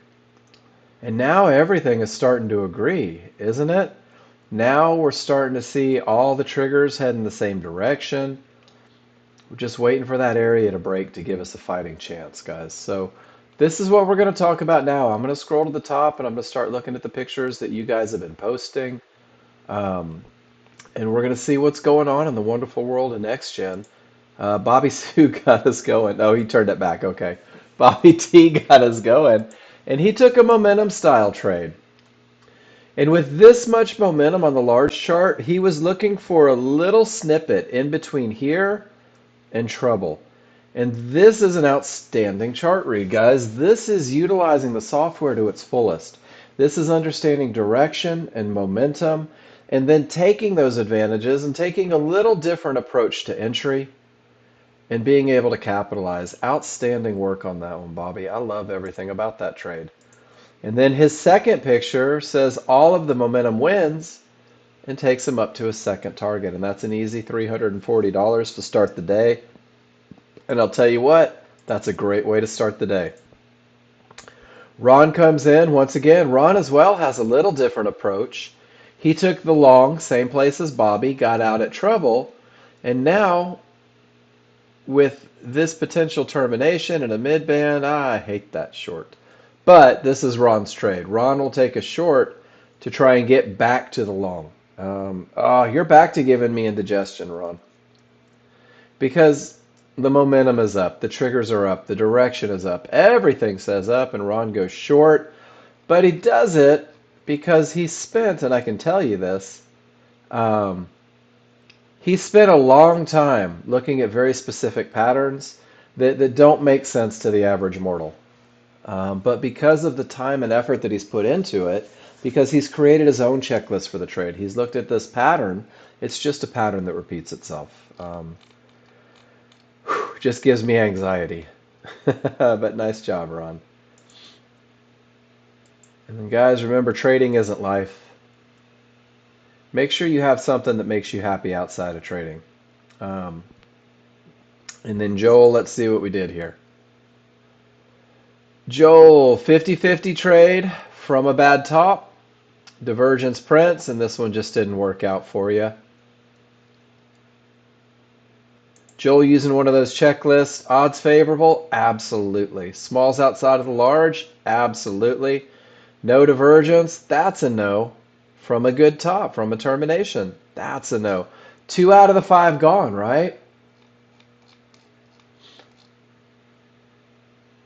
Would it be a long high probability trend trade? No, because the momentum is down. You don't have momentum. And Joel, what on earth are these giant triggers?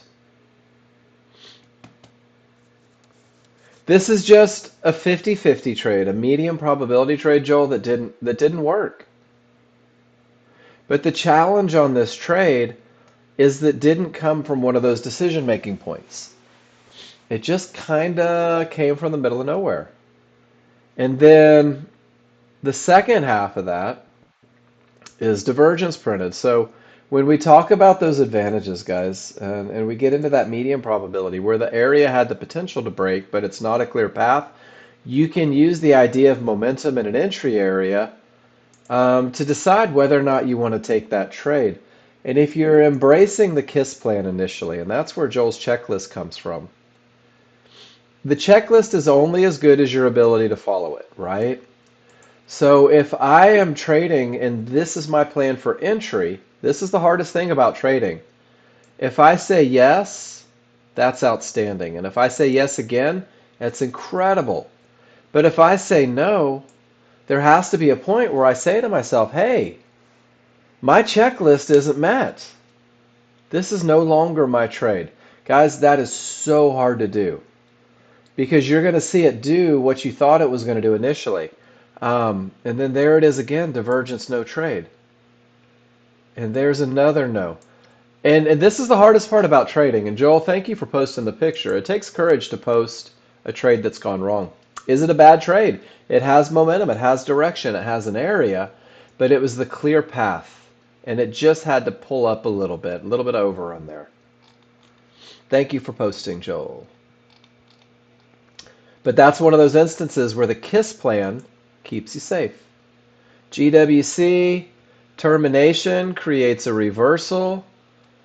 Reversal is directly into a termination condition and a little unorthodox entry. I don't understand it, I'm not going to lie. I do see that it's an entry, but I'm not sure how you pick that particular spot. So when I'm not sure why you did what you did, oh, you're doing great, Joel, is I'll just go through it. I'll take a picture of your picture, guys, and we'll talk about a couple different things that I see. I saw a termination up top that reversed the market. I saw a retest on resistance that was a termination that stopped the market. I saw a termination that stopped the market and a termination that stopped the market, trading into a termination that stopped the market. I don't see favorable large triggers, and I don't see any areas even inside of triggers anywhere. So for me personally, if I look at this and I look at the advantages and the disadvantages, I definitely don't have an entry area and I definitely don't have a clear path.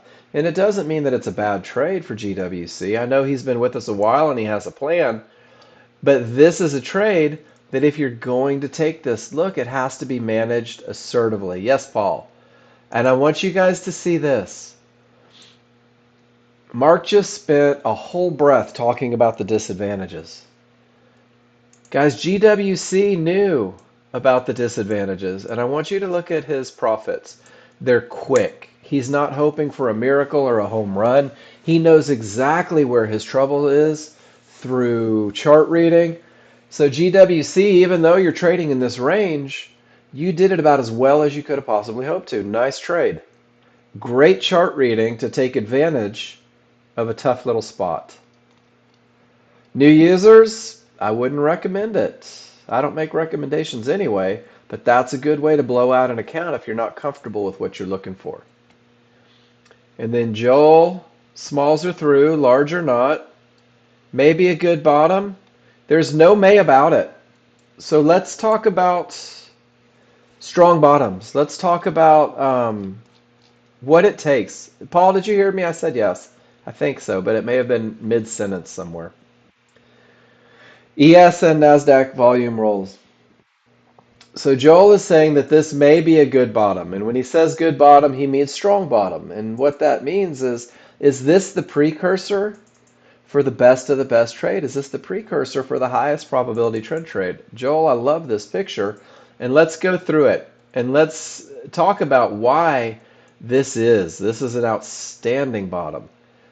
This is a great look for a market that's more likely to push up than down because the termination created the full reversal. So the idea, guys, that first check on your high probability trend trade checklist says, is the market coming from a good top or bottom? A good top or bottom is a termination that creates a full reversal. So first you have to go through the recipe for a termination condition. where price reaches one of these key areas, right? And none of the triggers break.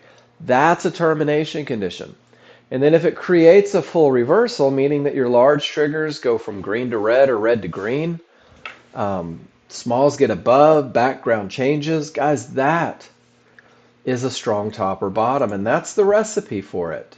Um, and there is no could be, would be, might be. It either is or it isn't. Joel, this absolutely is. Look at the termination, look at the reversal. This is a market that's more likely to push up than down until you reach your next set of troubles. So great picture. And guys, when the market reverses from a key area, it really sets things up for success. It really increases the likelihood of it going the other direction. And that's why when we talk about those 50-50 trades, those medium probability trades, one of the requirements is that it is coming from a termination that created that full reversal. Great picture, Joel. Gary, you probably want to keep that over in the master class, Gary. And then chef's lessons in here.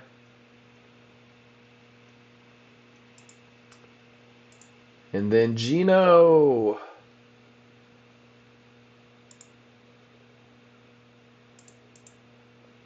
All right, Gino. Are you with me in here?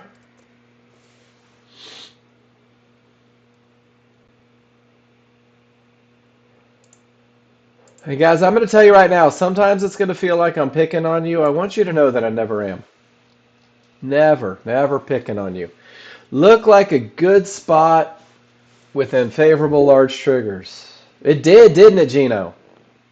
Hell yeah, it did.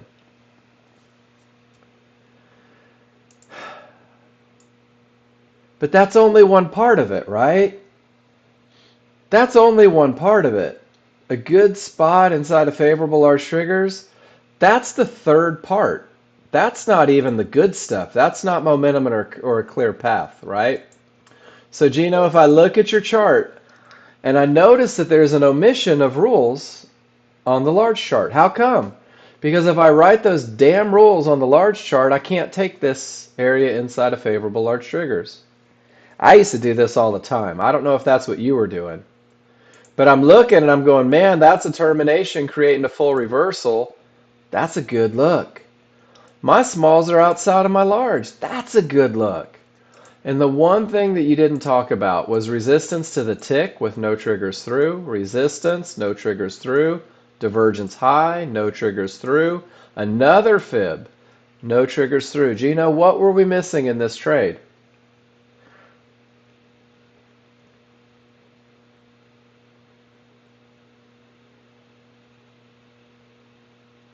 A clear path. You were definitely without a clear path, and that was right at about 10 a.m. Clear-ish. No, that's like she's herpes-free-ish, Gino. Okay, well then do it every time. How's that? Then do it every time, Gino.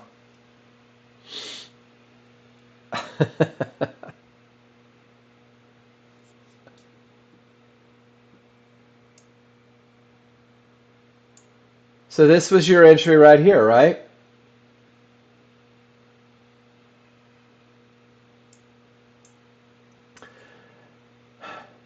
So there's two ways to look at it. Did you get lucky? A little bit. Because if you tried it on this termination, you lost. And if you tried short at this termination, you lost. And if you tried long at this termination, you lost. And if you tried it at this one, you lost. And this one, you lost. And this one won. So, Gino, would you say that the odds are favorable? Oh, you lost at this one too. Would you say that the odds are favorable, that there's a statistical advantage trading into one of these lines without trigger lines going through it? There's two more losers. Not really. There's a reason that it made it into the rules. There's another one that would have lost. Another one that would have lost. And then there's And I go back to this, Gino, not to say, oh, shame on you, wag my finger, whatever, because it's your trade, brother. You can do whatever you want. But I feel inclined to say that when one wins, and you can look back over the last hour, are you going to be capable of picking which one of these is really a go or which one of these should be a no more? Because what happens is it becomes a little bit of a guess. It becomes a little bit of an I hope. And then the flip side of it is you did have a great termination and you had a higher divergence and you had another higher divergence and you did have odds favorable and you didn't have divergence and you had everything going up. And if you were going to take a shot, Gino, that's the one, brother. That's the one to do it. And this one either runs beautifully or it stops instantly. And you just have to decide, is it worth the risk? Um, if I'm up a grand on the day already, I might trade into an area without divergence and odds favorable momentum. But if I'm still working on consistency, usually one of the easiest ways to lose money is to trade into termination conditions. So much so that my brother wrote a book about it. I don't know if you guys have read this yet. How to Commit Financial Suicide in One Easy Step. Warning signs your friends are in trouble. They're trading against strong triggers. They trade into termination conditions. There's a reason that that is such a prominent rule with what we do. And it's nothing more than, yeah, mine too, chef. I was the terminationist trading guy you ever met, Gino. So I like a lot of the advantages on your trade, but I think for a recipe for longevity, a willingness to trade into like one area, no divergence with all those conditions, give it a go. You're literally cranking into four areas that haven't even given an inkling of hope that they're going to break yet. Does that make sense without sounding preachy? And it never did break, but you got enough fluctuation between the areas that you were able to get a little money out at the fibs, which I think is great. If you pulled out at the fibs, beautiful. Yeah, and Gino, the challenge is, and let me see if I can find an example of what I mean. Um, the challenge with looking for the entry before the advantages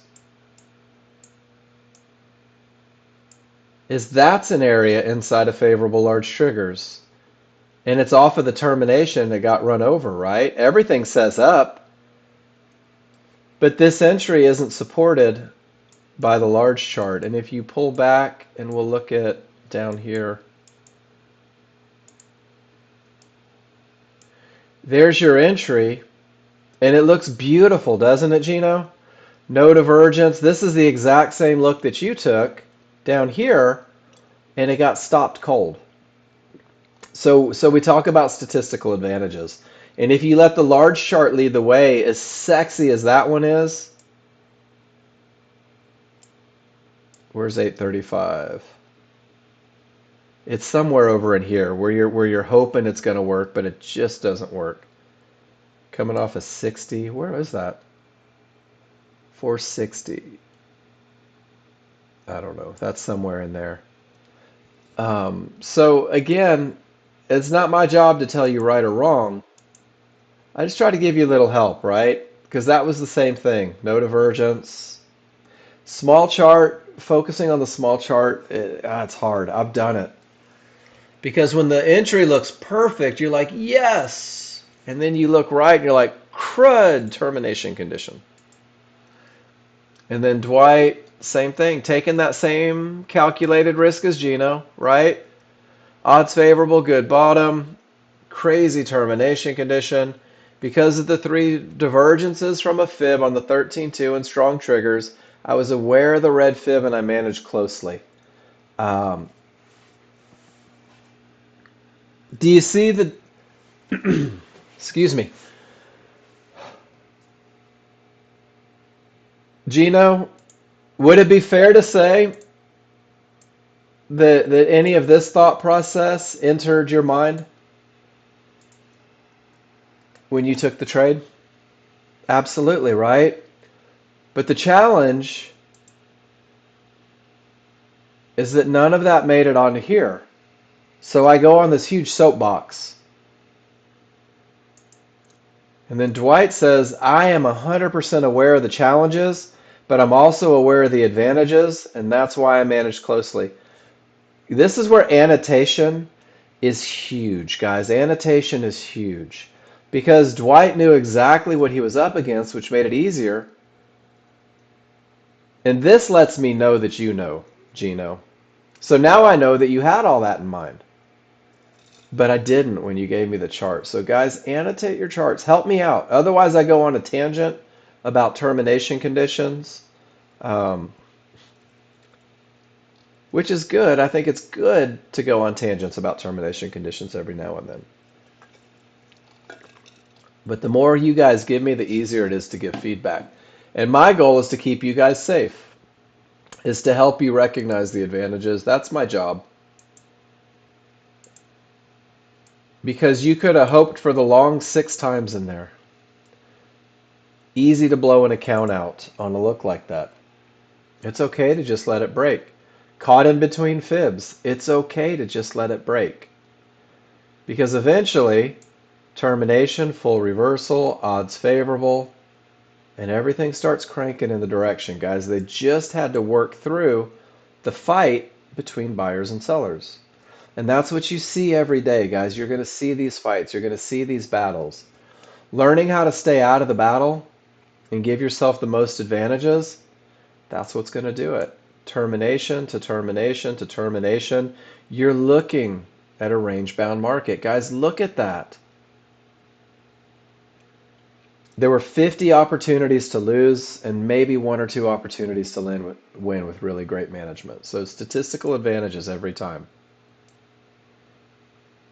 And now, because of the great bottom, because of the breakout, because of the momentum, this area is more likely to break than it was down here.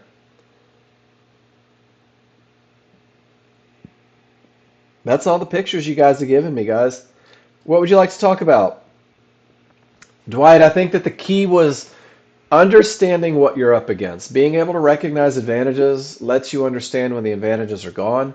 And that's what helps you know whether it's time to hold for a big move or to get the hell out quick because you're fighting a lot. And I think you did that one. Gino, I think your entry was as good an entry as anyone in this room could take. As good as I could take. Dwight, you took the exact same entry.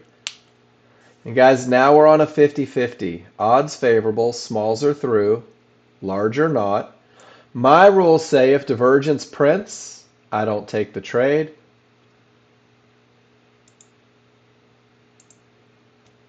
And honestly, that is the highest point of support inside of favorable large triggers. My stop would have to be down here around 88. So that is $200 per contract from the top of that window.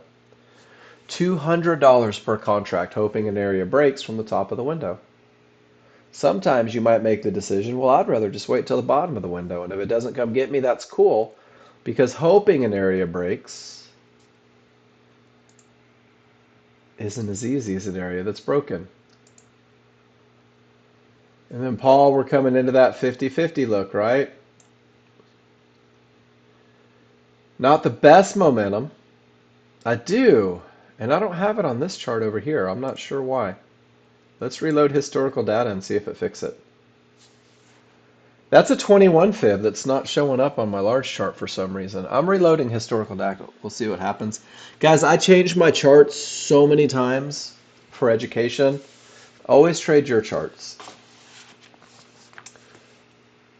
And while I'm doing that, for those of you that showed up late, this is a pretty cool video.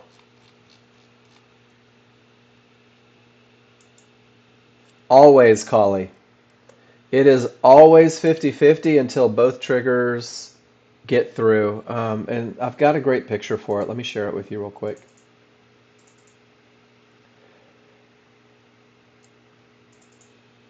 Yeah, so and it's almost weird how simple it can be, right? So no triggers through. It's okay to sit on your hands and do nothing.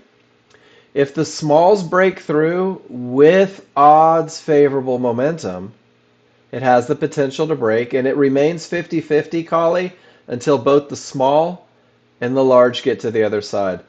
And that's like the biggest black and white approach to it. I'd never seen her before, Chef. I've never watched one of her videos. I'm not endorsing her. I don't know if she's batshit crazy. But I do know that she has an awesome conversation on this video about dopamine and the expectations and the neuroscience a little bit that goes into it. I found it absolutely fascinating. And it just, I was able to click with what she was saying on this one. And she's actually using someone else's knowledge. She's just sharing it. Um, cool, Ron. And then, Collie, let me put the picture in the room. Oh, really? Very cool.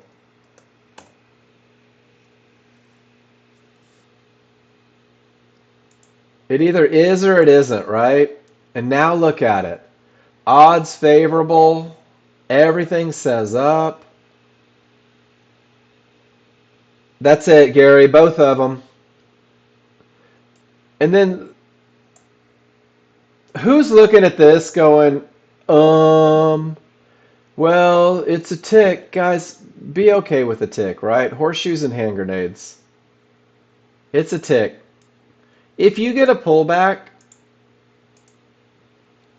your window of opportunity is 2 ticks wide, ladies and gentlemen. 2 ticks wide. Yours is probably right, mine is probably wrong.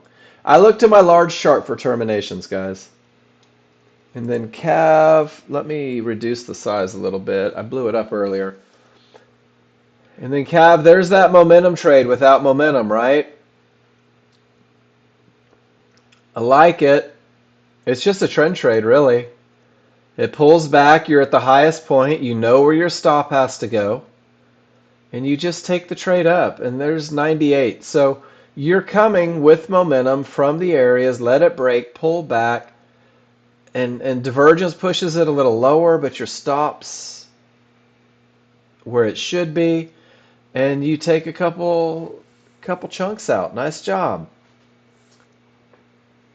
Paint finally dried. You never touched your stop, and it was outside of the window, yes? And these are the trades, guys, I'm telling you right now, if I get in at the top, and I like getting in at the top, that's just the way I trade now. If I come to the bottom, I'm adding on. If all the rules are still met, and I think I did one this morning that fit that. And this can be your next step.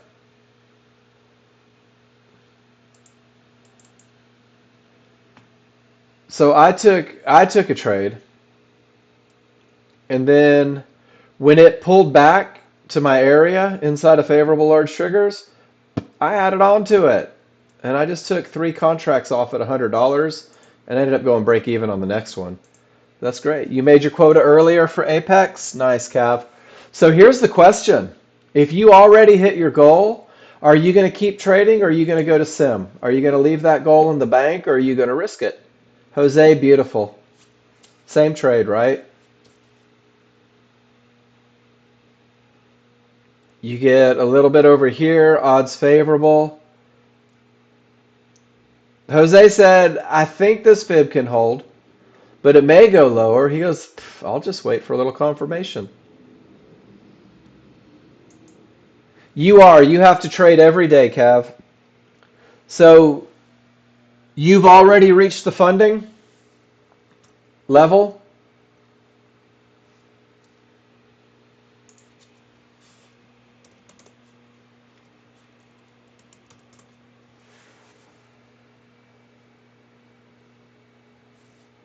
Well, you're $600 away from the goal. So you still have to reach your goal, right? What's your daily goal?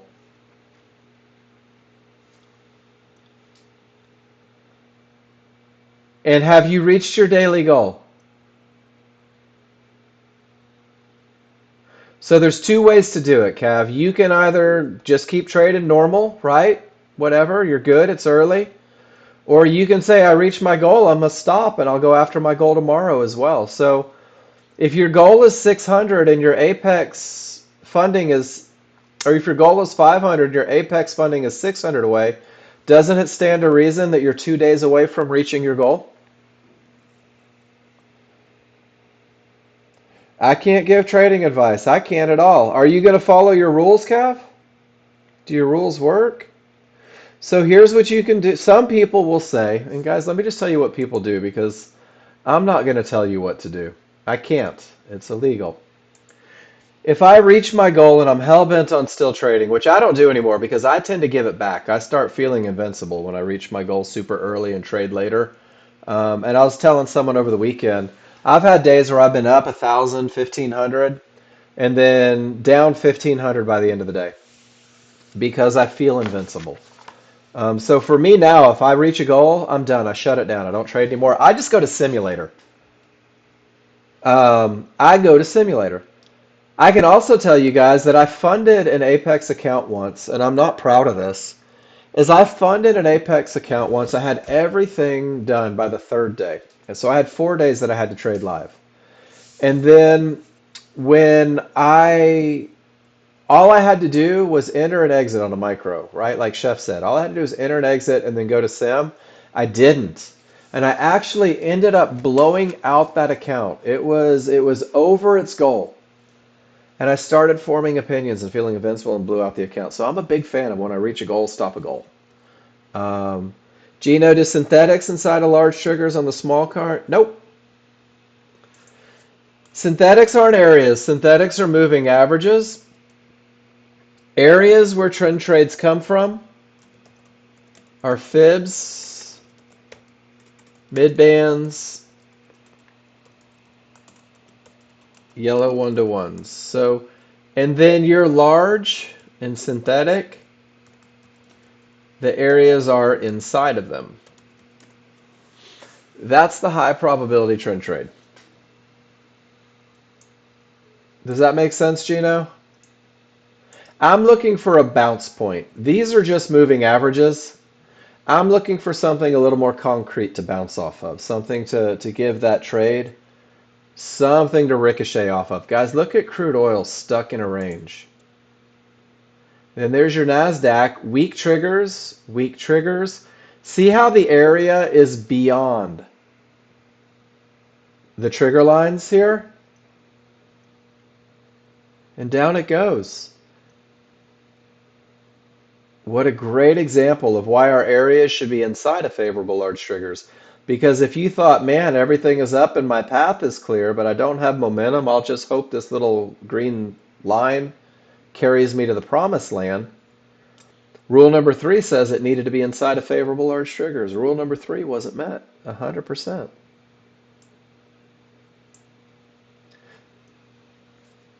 And that was 3 divergences in the same basic price range. Yeah. And then, Gino, you may find a time in life where you're okay with trading off the top. But the tighter these are on top of one another, the easier it becomes. Um, and for me, it's just all about easy. I'm not smart enough to make it hard, guys. For me, just a rules based. If then, if this happens, then I'll take a trade. If it doesn't happen, well, then I won't, right? Easy's so much better, D-Rock. It's so much better. I can complicate everything, guys. I can complicate anything. I can take boiling water and turn it into a 15-step process if you let me. And that's what my brain does.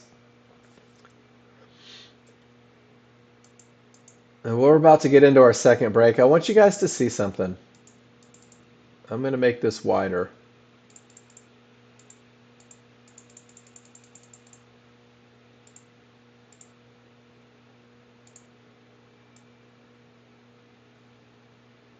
All right.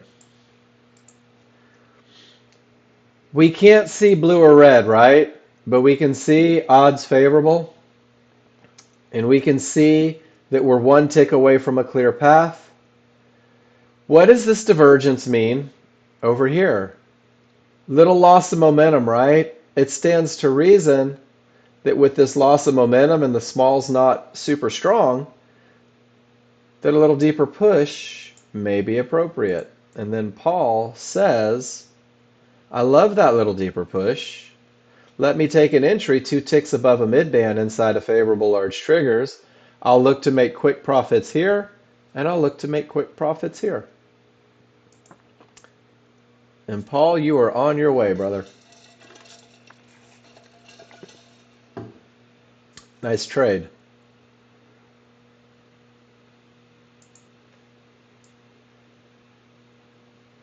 Doesn't matter the color of the fib. We're worried about trigger line location, right? And when I have momentum and a clear path, this is more likely to go up than down. Beautiful, Paul. And virtually no risk on the trade. It can be easy. It can be easy. It really can. Um, and then, Cav, I know I probably didn't help you much with that. You're up 500. I'm sure there's people in this room that used to have $1,000 goals and told themselves, man, I keep chasing that big number. I keep chasing that big number when it's easier for me to just hit that small number consistently.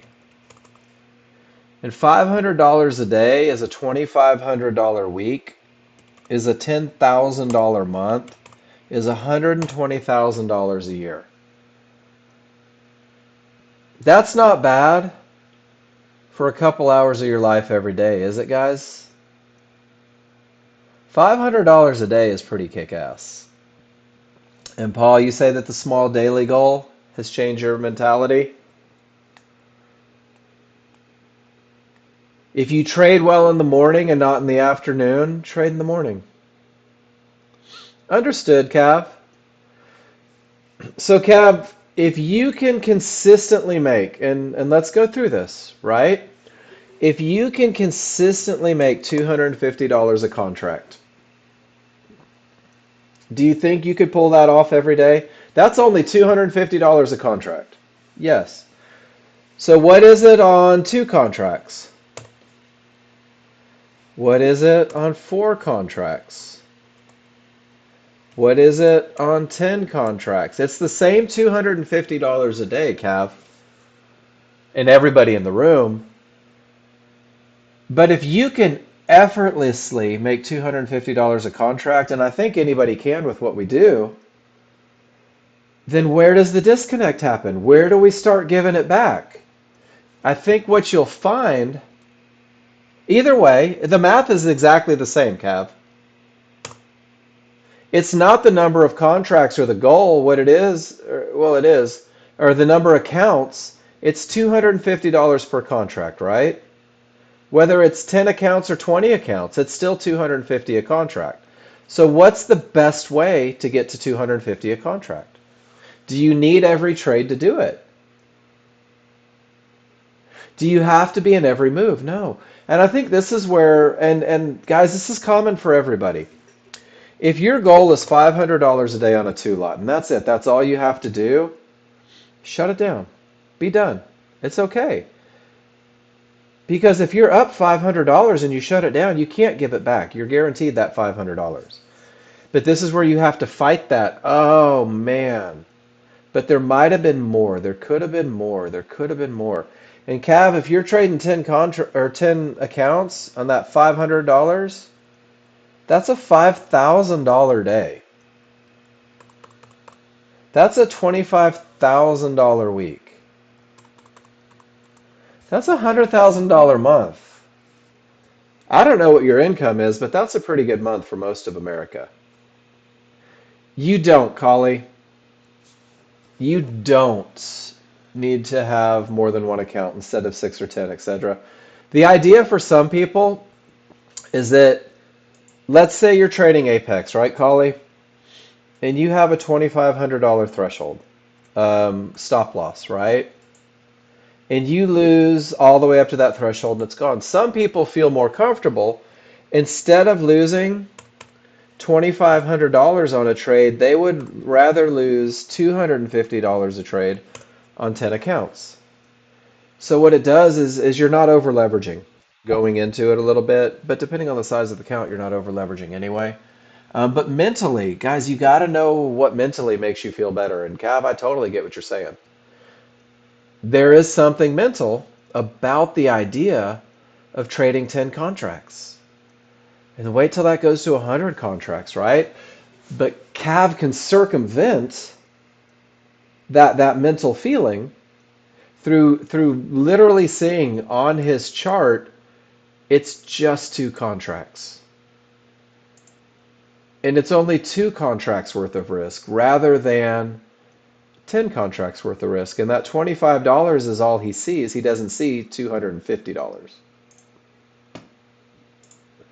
It's brilliant. If you can trick your mind, it's brilliant.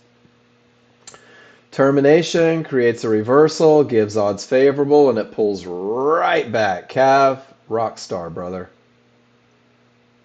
It's a visual trick, Collie. That's all it is. It is Oz behind the curtains. And you got to figure out what tricks your brain. Cav, this is beautiful. And this is where your brain's going to tell you, Cav, if you just would have taken it on your Apex account instead of your SIM account, man, look at all the money you'd be up, right? That's that instant. Ugh. And your brain will never tell you, well, thank goodness that wasn't one of the 20% that would have lost $400 because then you would have been up 100 scrambling to get back to your daily goal. So there's always 2 ways to look at it. This is a beautiful trade, Cav. I love everything about it. And I think that that's the key, right? If you still have 4 trading days, I can tell you guys from experience, it sucks to hit your goal 4 days before the goal is due because you've got to temper yourself 100%. But you still have to trade because you have to have 7 trading days.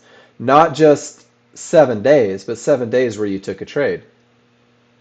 Then Joel, odds favorable, clear path, beautiful entry, taken profits, out break even. Joel, high five yourself. Beautiful. Beautiful, beautiful. That's the one, right? That's what we look for. High five. So, guys, you're going to learn not only the patterns that are bringing you success or the patterns that are giving you troubles, you're going to start to recognize patterns in yourself, guys. You're going to start to recognize where your challenges lie. If you lose one trade on Apex and you have 10 accounts, the loss is spread out over the 10 accounts. Exactly. The number is exactly the same, though, right, Cav? $100 on 10 accounts is still a grand, but it sure is easier to manage losses on an account if it's 10 accounts at $100. And with Apex, you have the ability to do that, which I think is really cool. Um, right? I think it's really cool that you can do that. Oh, I just lost $1,000. Well, no, I didn't. I just lost $100 10 times. It feels better. I support that approach 100%, and I think it works for a lot of people. And you don't hit your trailing threshold by losing larger amounts, right? I see all these people trying to pass Apex accounts with 6, 7, 8 contracts, and it takes them 2 trades to blow out. And then I see people on 2 lots getting funded in 7 days. And the key is you have to be aware of it, right? Which means that you just have to embrace the idea of why we're all here. Your goal should be, I want to make money. I want to make money. That's it. That's got to be the ultimate goal every time. And the only way to get money is to exit, right? The trouble ticket link, no worries, Chris. Don't ever be sorry because you have a question. Let me help you out, brother. I'll get it for you. So if you go to the main page of Discord, you'll see this right here, and there's the link for tech support. Chris, is there something that I can help you with here in the room, maybe? I've broken almost everything that can be broken, so I'm pretty good with some quick fixes. So Ninja Trader 8, right? So Chris, if I get that where I crash right when it opens, I'm going to show you what I do. And this fixes it for me every time. I'm going to go to Ninja Trader 8. I'm going to go to my database, and you don't really have to do this, but I get rid of the cache and tick. I get rid of all that stuff. Dwight, take care. And then on Ninja Trader 8, I go to my temporary folders. Cool. And then I get rid of my temp, just like this. I highlight all of these, and then I delete them. And then this is what I do, is I go to Ninja Trader 8, and I go to Workspaces, and I'll get rid of Recovery, and I'll get rid of Workspaces. Um, a lot of times what happens, Chris, is there's something corrupt in there that's making life horrible. So I'll get rid of all of these and then I'll just rebuild. It takes 5 minutes to Are you comfortable rebuilding charts? Yeah. So get rid of your workspaces in 8 and just build some new ones. There's something corrupt in there that's killing you. Um, Cav Control A will select all. I just learned. I've never done that. I always do. I hold down the shift button. Cool. So temp is in there. Documents, NinjaTrader 8, and then temp, and then whatever's in the temp folder. I just deleted it. Just get rid of all of it.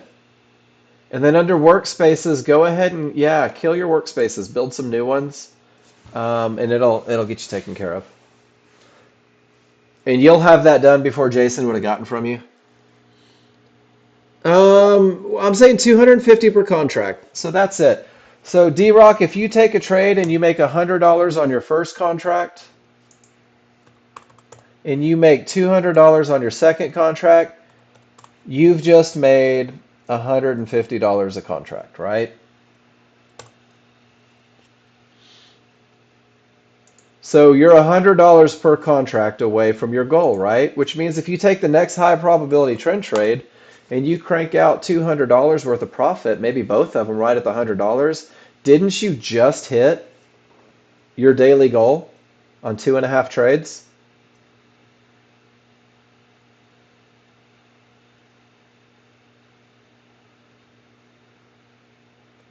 And there you go, Cav. So it doesn't matter how you get there, how you break it down. James Bird, there's two ways to do it. You can delete all of your workspaces and templates, and then you can go File, Charts, File, New Chart, and Build. Let me show you real quick. From the Software User Guide, the instructions, if you want to build charts, you can go through with this and just build new charts and create your own new workspace. Go to Workspaces and hit New. I don't have 8 up, so I can't. And then build the charts within it. Or you can take the path of least resistance and you can go to the resources page after you delete your workspaces and just rerun the indicators, and they'll put all your workspaces back on there, all your ATM everything. It'll put everything right back on there for you. Um,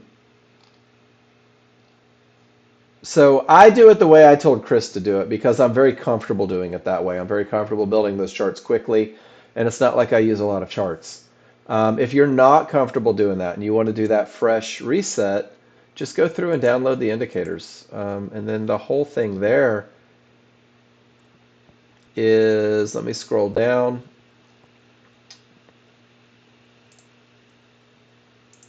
There is every step in chronological order getting you back to 100% clean reset.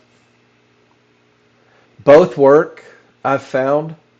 And guys, for those of you that don't know, my brother has been hemorrhaging money with programmers for the last 6 months to create the most stable NinjaTrader 8 ever. And he's hoping to have it before the end of the month for you guys. It's in the final testing right now. to make sure that it is stable. So hopefully Ninja 8 problems are our rear view mirror coming into the new year, um, which is a good thing. Three divergences in the same price range is pushing this market lower, isn't it? Guys, look at crude oil. That's about the ugliest look. Notice how none of the colors agree? Terminations everywhere. It's not a great day to be a crude oil trader. And then NASDAQ is pushing lower right now, and we'll see what happens. I'm going to take a few minutes. I'm going to run a lap, guys. When I come back, it's your room. I'm going to sit quietly. I don't think I missed any questions in there. If I did, let me know.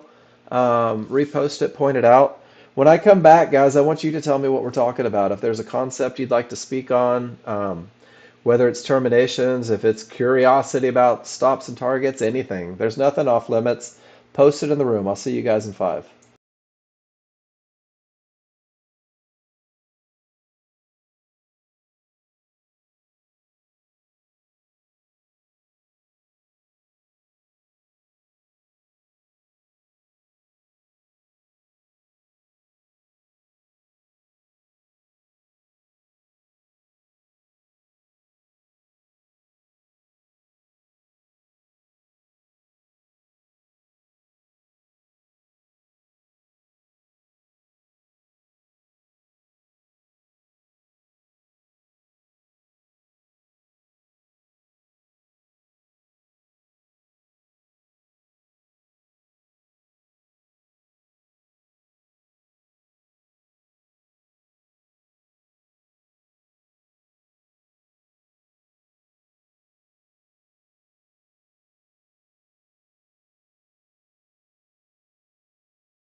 All right, y'all. We got about 35 minutes worth of a good time left. Let's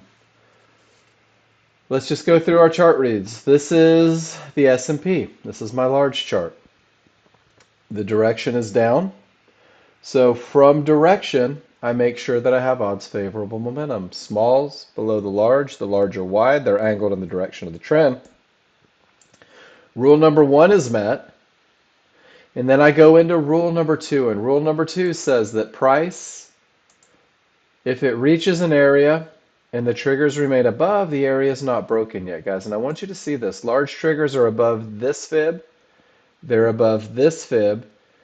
And they're above this fib. I have three areas that are not yet broken. Give me a Y in the room if you're with me, if you see this. The path is not clear. So if I take a short trade, I'm hoping that three areas break, and it's not necessarily a bad thing, right? Strong triggers break areas. So then I ask myself, well, where am I coming from? Am I coming from one of those decision-making spots? Or am I coming from kind of floating out in the distance? Well, kind of floating out in the distance, which means that this wasn't a huge decision spot. This is kind of in the middle. So I have a 50-50 trade. Three areas not broken. I'm not coming from a good top. And I have a visual loss of momentum on my smaller, faster chart. No clear path. Not from a good top. Loss of momentum on the small chart. Guys, if you're using the KISS plan, you're standing up and you're going to grab a popsicle because this is not your best look for shorts. Does it mean that it won't go down? It doesn't. You have three divergences. How could you have three divergences, Joel? There's only one pivot. You had three divergences up top. Is that what you're talking about? Am I looking the wrong direction?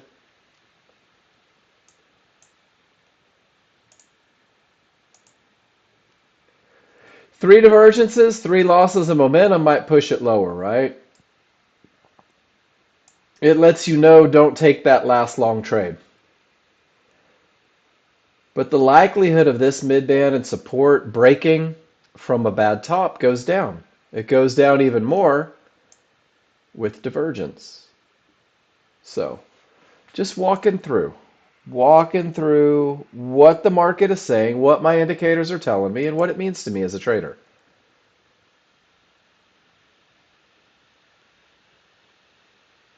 Joel, you had two here, right?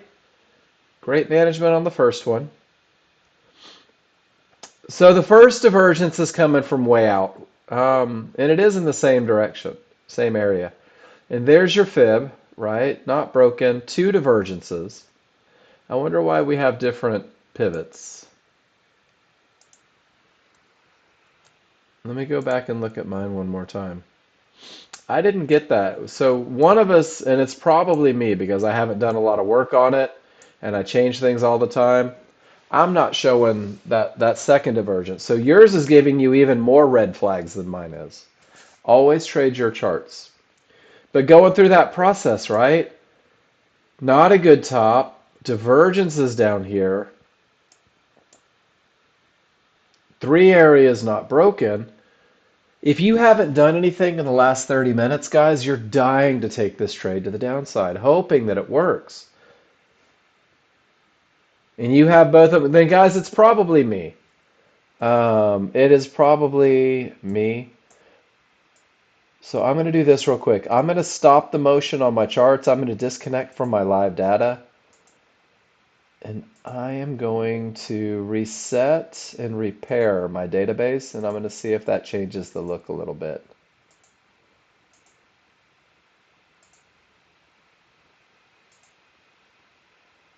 And then I'll reconnect, and we'll see what happens. So mine is not connected right now.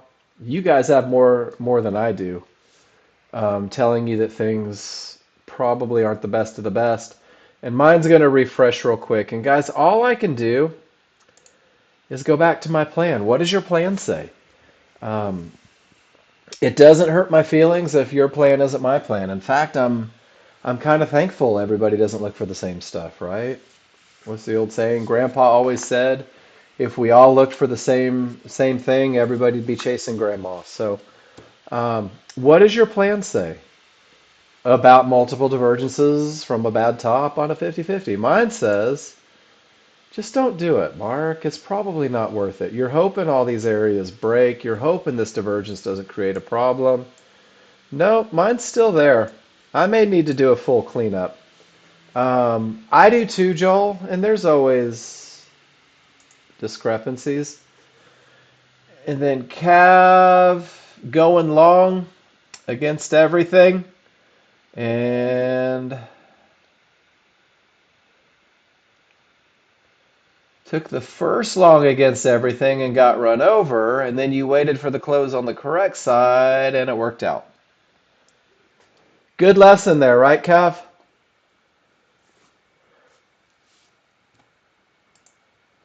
And I think we've been working through this one.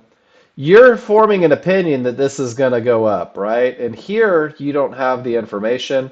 You're still fighting momentum, direction, and everything. And at least over here, you're on the right side of momentum, at least. It's still gutsy. You're still trading directly into a fib with every trigger beneath it. But that's for you, right? That's not for me. That's your trade, not my trade. But it's aggressive. And I'll tell you guys if I think it's aggressive. I think it's aggressive. And there's just better ways to take it. And I guess this is one of those things, guys, it can't all be ours. Or it can be, maybe, one day, but I haven't figured out how to make it all mine yet. Guys, fighting those large triggers is so problematic. And Joel, you've got divergence and divergence. No divergence there. I didn't get that little blip. Let me see. I didn't get the little blip from there like you guys did. And this one may go down.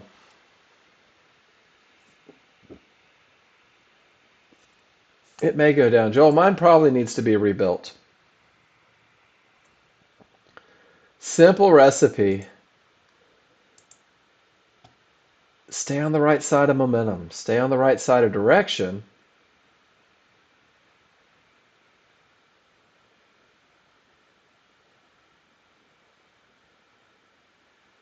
I don't know what that means, Cav.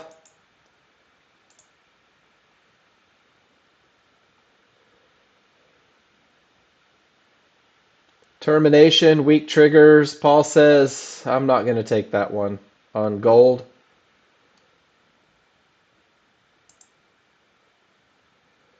So Cav, you're saying, what was that price? 16,361. 16,361.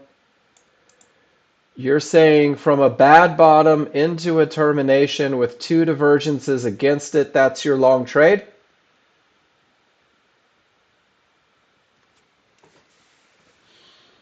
Okay. Letting momentum lead the way. On the pullback to support that corresponds with a 50-50 and a close on the correct side of triggers. I would say, Cav, that is your most, if you're gonna try the long, if you weren't able to get in right here and make your money, that's probably the best spot. If it's gonna go, that's probably the spot. One area not broken, two areas not broken, three areas not broken, 4, 5 areas not broken, two divergences against. Oh my gosh, terminations for the win, Cav. I hope your stop was in place. It's the difference between small chart and large chart, right? If it was going to go, that was a good spot. You had to manage it assertively. Terminations for the win, guys. And that was fast.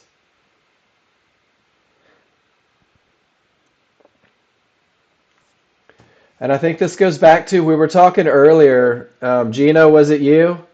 It's going to let you win every now and then. It's going to let you make a couple bucks every now and then. There's a reason we pay attention to these termination conditions, guys.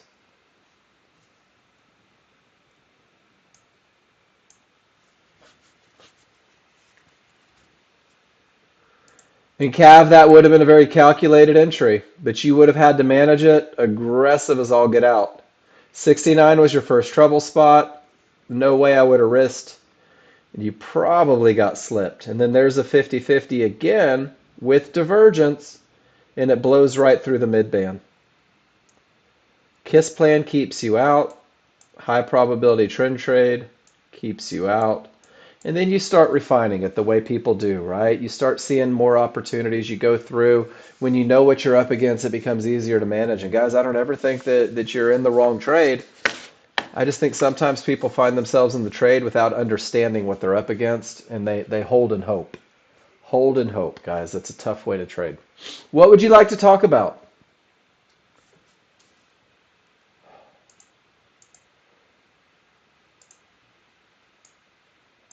If I were you, I would take that picture and I would drop it into your spreadsheet, because that is why I don't trade in the lines. Oops, you hit shift, not control. Did you, Jose? I'm sorry. My bad. Good top, odds favorable, perfect entry, didn't work. All day long, Jose. That's the cost of doing business.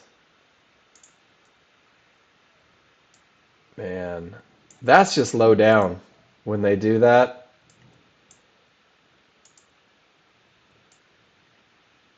Because that is everything that I look for in a trade, Jose. Everything that I look for in a trade.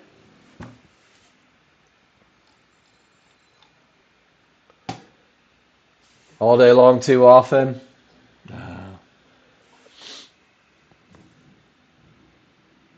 There's days where it happens. And then there's days where it's like an ATM, right? Crude oil has been struggling since 7:42 in the morning.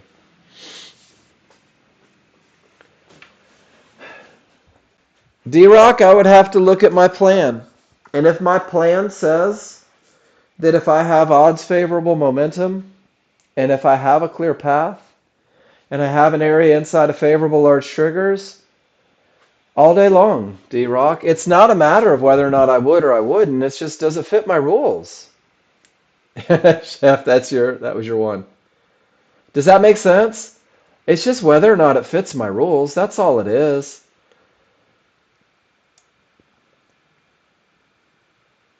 There's your reversal bar, right?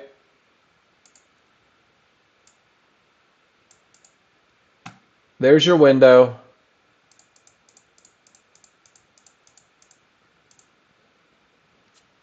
What do you think, D-Rock? If your large chart is coming from 4 divergences, off resistance, odds favorable momentum, nothing in the way, God, there's no way I would miss that trade. Paul says, there is no way. You were dropping the kids off for that one. But there's no way you would have missed that trade. If you miss this trade, you don't trust your plan. Does that make sense? After the fact, oh man, it was outside. No, it wasn't. It was in. There's your entry bar right there. That's beautiful. Everything about it. It just didn't work. And why didn't it work? Because all the jerks that were fighting here, somebody let the sellers slip by, and someone with a bunch of money said, oh man, not yet. Let's push them back up. And Jose got caught in it. And I would have got caught in it. And honestly, I would love to see everybody in this room get caught in that one, because that was a beautiful trade. Does that make sense, D-Rock? It's not where is it after the trade, it's where is it at the time of entry. And if it fits the rules, you're good. How do we feel about this termination condition off the bottom on the NASDAQ? NASDAQ traders. And that is just good fortune, right?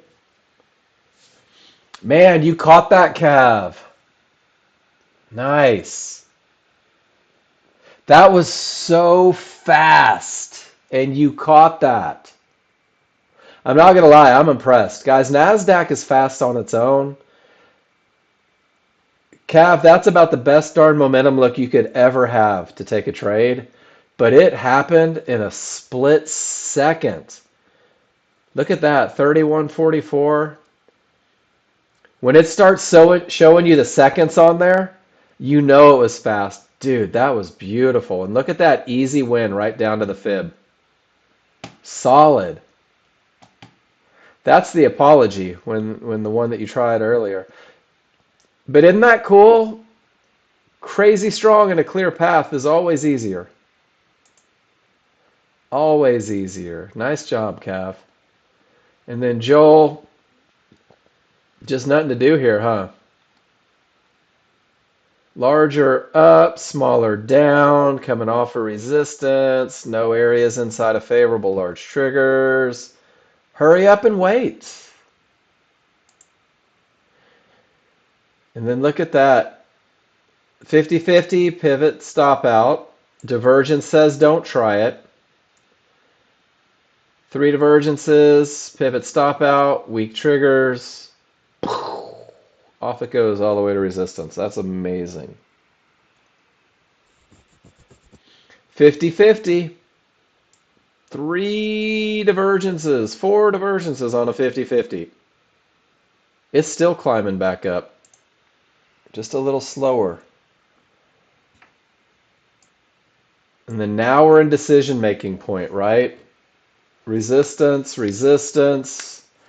Triggers up, not the best momentum, not a clear path. Telling you guys, some of the most frustrating stuff is when it just doesn't set up right. When you wait and it doesn't set up, and you wait and it doesn't set up. And then even more frustrating, Jose will give me a hallelujah on this one, is when you are patient and you do wait for the best trade and it doesn't work. And that happens sometimes. My first trade today was a loser. I followed my plan and I got run over on my first trade today. But then when the next trade fit my rules, I took it. And I'm up money. And when I'm done with you guys, I'm going to go make some more. Oh, without a doubt it was. Here, let's open it up again. Here, so let's go to Cavs trade. Let me show you exactly what he was looking at.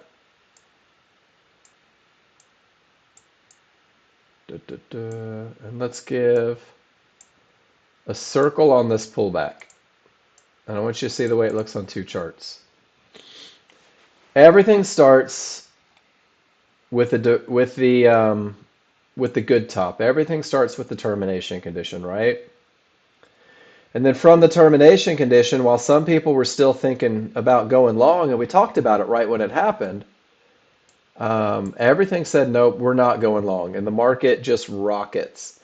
And right here where price gets below everything, right? The triggers haven't quite made it. They're turning. Your immediate momentum indicator is screaming to the downside. And then on your smaller chart, and this is the key to the success on this one, is Cav lets it break these one-to-ones. He lets it break these trouble areas right here at 53-ish. And when it pulls back with odds favorable momentum, both charts, one-to-ones, right there at the triggers, it's a quick little momentum hit. Boom, boom, boom. It's not even a trend trade so much. It could be considered a 50-50. This is just Cav taking advantage of this screaming momentum to the downside off of a good top. And he says, I'll use these one-to-ones as a backboard. Right? Price hit it, couldn't break it, hit it, couldn't break it. And he goes, well, shoot, I'm going with the momentum. And he took it down and he had a fib there and beautiful exit. Does that make sense? Good top helps, guys. Bad bottom stops cold at resistance. Resistance holds. boom, shoots it down, and then you get an official termination condition, but we're still right back into that area. Guys, remember that it's a little divided today, right? Little divided today. But if you tried, and look at the difference between this. Bad bottom, odds favorable into resistance. Resistance absolutely annihilates it. Good bottom into resistance with odds favorable momentum. Let's see if there's a different result. I'm still not trading into termination conditions. But at least it has a better shot. Does that make sense? Beautiful termination, no triggers through, good bottom, reverses the market, gives you odds favorable, runs into these problem areas, and they're definitely problem areas, but that first bounce retests the area with all the momentum. A second lower divergence says that they're pretty keen on holding it, and now your triggers start to split, your large start to roll, your smalls, your trend change. Do you see how easy? First hit, odds favorable, you get a little checkup. And now it's just struggling, guys. It could break.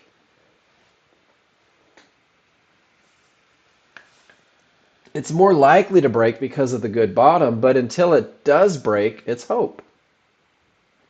If you took the first shot, now you're two divergences into a termination condition. Smart money is to let it break, or at least let it have the potential to break, right? Give it some sort of look where there's an advantage to the upside.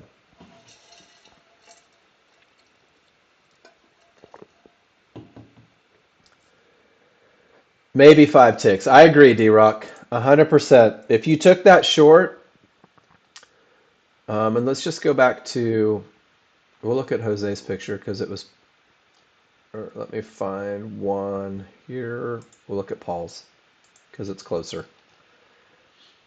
If you took that one, the market should go off the midband, right? That's it. The market should go off the midband. And when it doesn't, get out. You're exactly right. And then Cav, you took the shot into the termination. Cav, our charts just don't line up. Yours looks much better than mine. 50-50 from a good bottom at a fib. That's the 50-50 that works more than it doesn't. That's awesome. And you take the low end of it where you have the least amount of risk. If it hits you, great. If it doesn't, no worries. And then even more so, Cav, if you wait for that close on the correct side, you've got a much better chance if this 50-50 is going to fail. Great job, dude. And Cav is killing it. Without a doubt, Cav is killing it.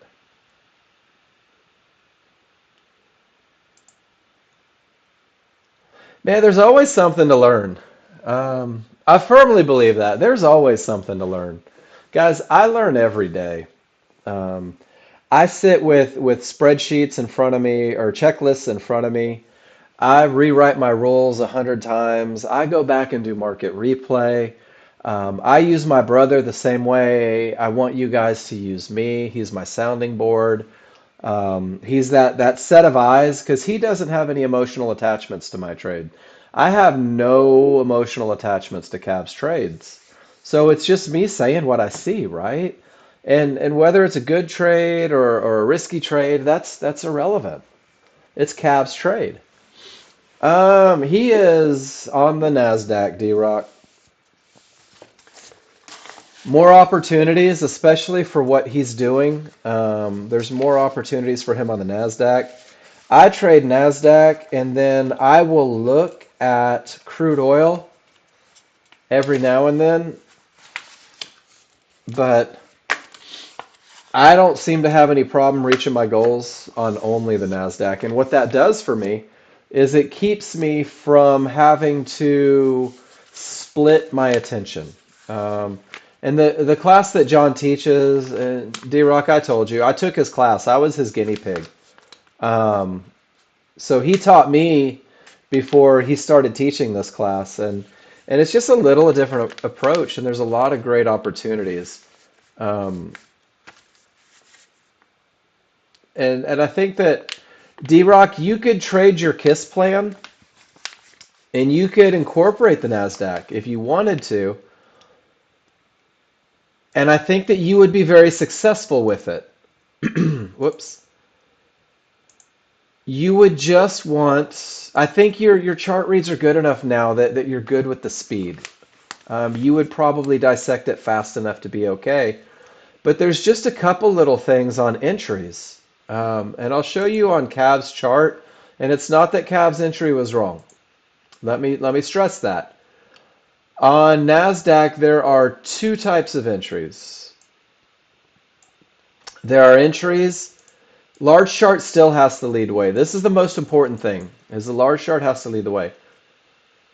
When these small triggers are super, super strong, they can behave as resistance. And a lot of times you'll see price hit them and come down, and price hit them and come down. One of the things I do on NASDAQ for trend trades is I just wait to get to the other side. I don't fight that medium. So it's still in the area. The rules are still met. Everything still says go. I just sit on my hands and wait a minute. And what you'll find a lot of the times when the small triggers are this strong is your first entry right here, rules based 100%, and your close on the correct side, they're typically pretty close in price to one another. So D-Rock, if you decided, I'm just going to study the NASDAQ. I use a stop order. So I'll literally put in a buy stop. So when price is all the way down here, I'm putting an order, a buy stop order on my reversal bar marker. And that's just a little NASDAQ specific. I don't do that if I'm on crude or anything. But on the NASDAQ, remember that it's a 34 and a 13. And on everything else, it's a 13 and a 5.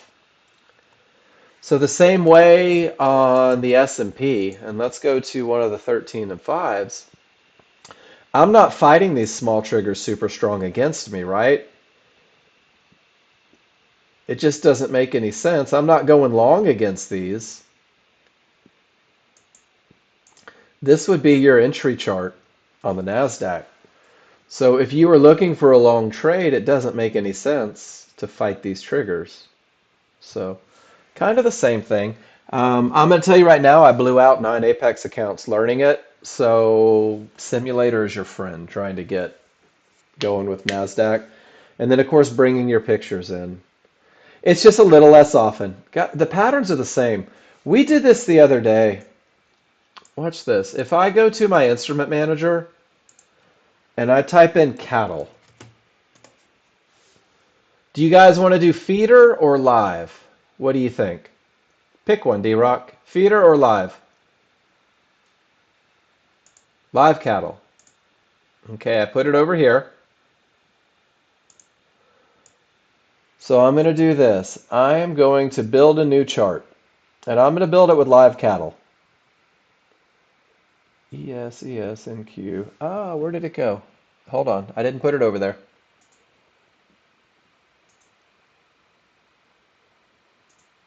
I thought I put it over. I didn't. Okay, let me put my live cattle over real quick. And I'm going to I'll build a 13.2 chart with it. So file, new chart, live cattle, 13.2. I'm building it on the side. I'm just talking so you guys don't have to sit in dead air. And I'll put it on 10 days. All right, so here comes a live cattle chart. And let's take a look. And this is without the benefit of an entry chart. There's an odds favorable 50-50 from a 50-50 that didn't work, and it's screaming to the upside, right? There's a termination that reverses the market. Everything goes up. There's a shot. There's a shot. Bad top, straight to the mid-band. Bad top to support, and now it's trying to finish the move up, probably going to 167. It's the same, D-Rock. Odds favorable, straight to the term, right? Bad top or bad bottom, back to resistance, finishes the move. This is cattle. Look at how support holds. Odds favorable, didn't hit the one-to-ones. There it goes. All we're trading, and I guess this is the most important thing, all we're trading is patterns, guys. That's it. Your patterns don't know if it's the S&P or the NASDAQ or feeder cattle or gold. There are charts that are a little smoother, right? Crude oil, S&P, they're a little slower, a little easier to learn on. And that's why I teach mainly on crude oil and the S&P. Not because there's anything wrong with anything else, but because these offer enough opportunities for education. They move slow enough for a new user to be able to see the patterns real time. And then once you get good at your patterns, crude oil 50-50 with divergence. Once you get good at your patterns, well then you can take advantage of them on any chart. And I think one of the great examples of that is you guys all saw how fast the NASDAQ spiked down. Cab saw his pattern and made money. Most new users are trying to figure out what the hell just happened to their long into resistance, and Cab's capitalizing the other direction. And that's experience, and that's the part Nexgen can't give you. I can't give you reps, guys. Joel, what do your rules say? I don't see anything written on here. Pictures are pretty. Tell me what you're going to do. Paul says, I'll take that one. 50-50, one divergence, low risk entry, quick profits. You're sitting there, hey, Cab, great trading today. I'll see you in the morning. Paul says that one works for him. He's in. Joel says my rules aren't met. I can't take it.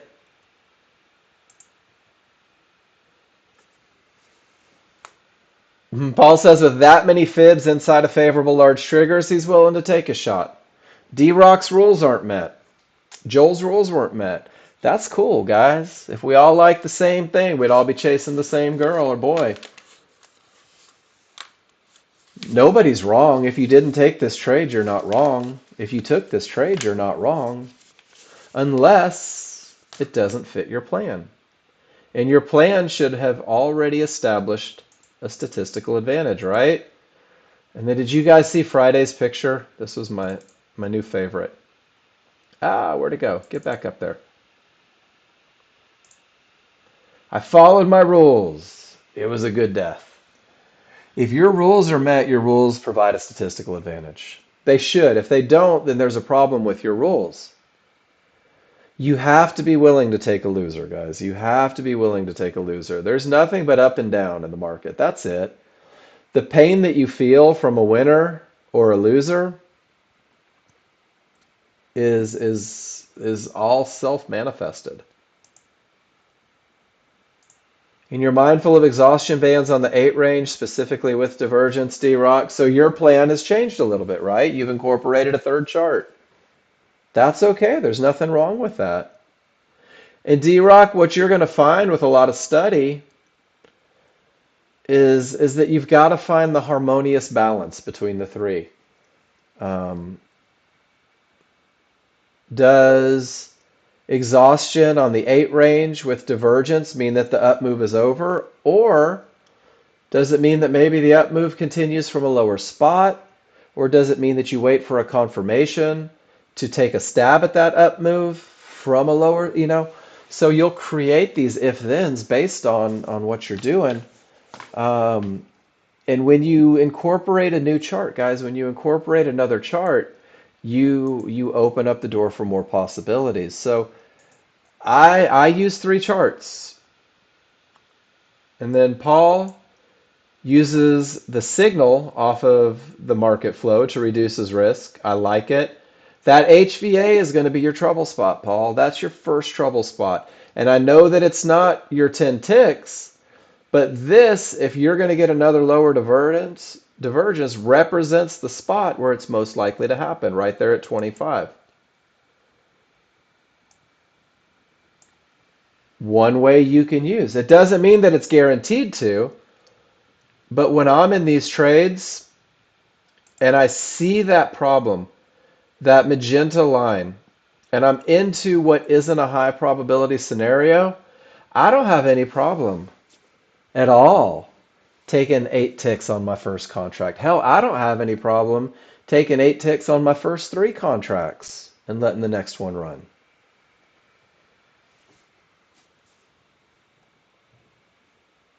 But with odds favorable and strong triggers and odds favorable and all these stacked areas, there's more that says up than down, right?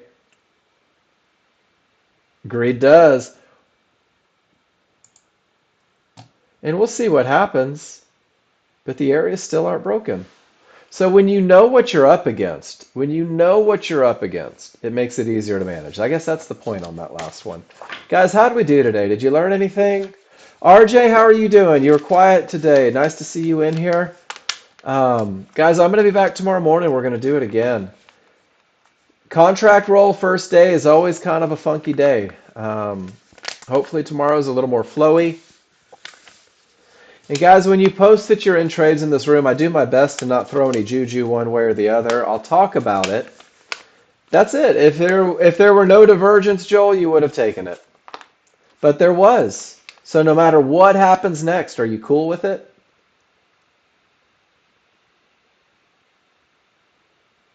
Abso-freaking-lutely. That's the best part, is when you get to that point when you're like, man, it didn't fit my rules, so even if it goes, it just wasn't mine, it wasn't my money. That's when you know you've got some clarity and some maturity as a trader. So, all right, guys, I'm going to go make a tough decision. I'm either going to trade this afternoon or I'm going to go play 18. This is how rough my life is today. So, wish me the best. Still a positive day, even though you didn't hit the goal. D-Rock, are you done trading? I know, Joel, right? Yeah, that's okay. Enjoy the positive day and then go enjoy the rest of your afternoon, man. I hope the weather's nice for you guys down there. And I will see you guys in the morning. Thank you for being here. If you didn't post today, commit to posting tomorrow, guys. Everybody take care. Be good. We'll see you tomorrow.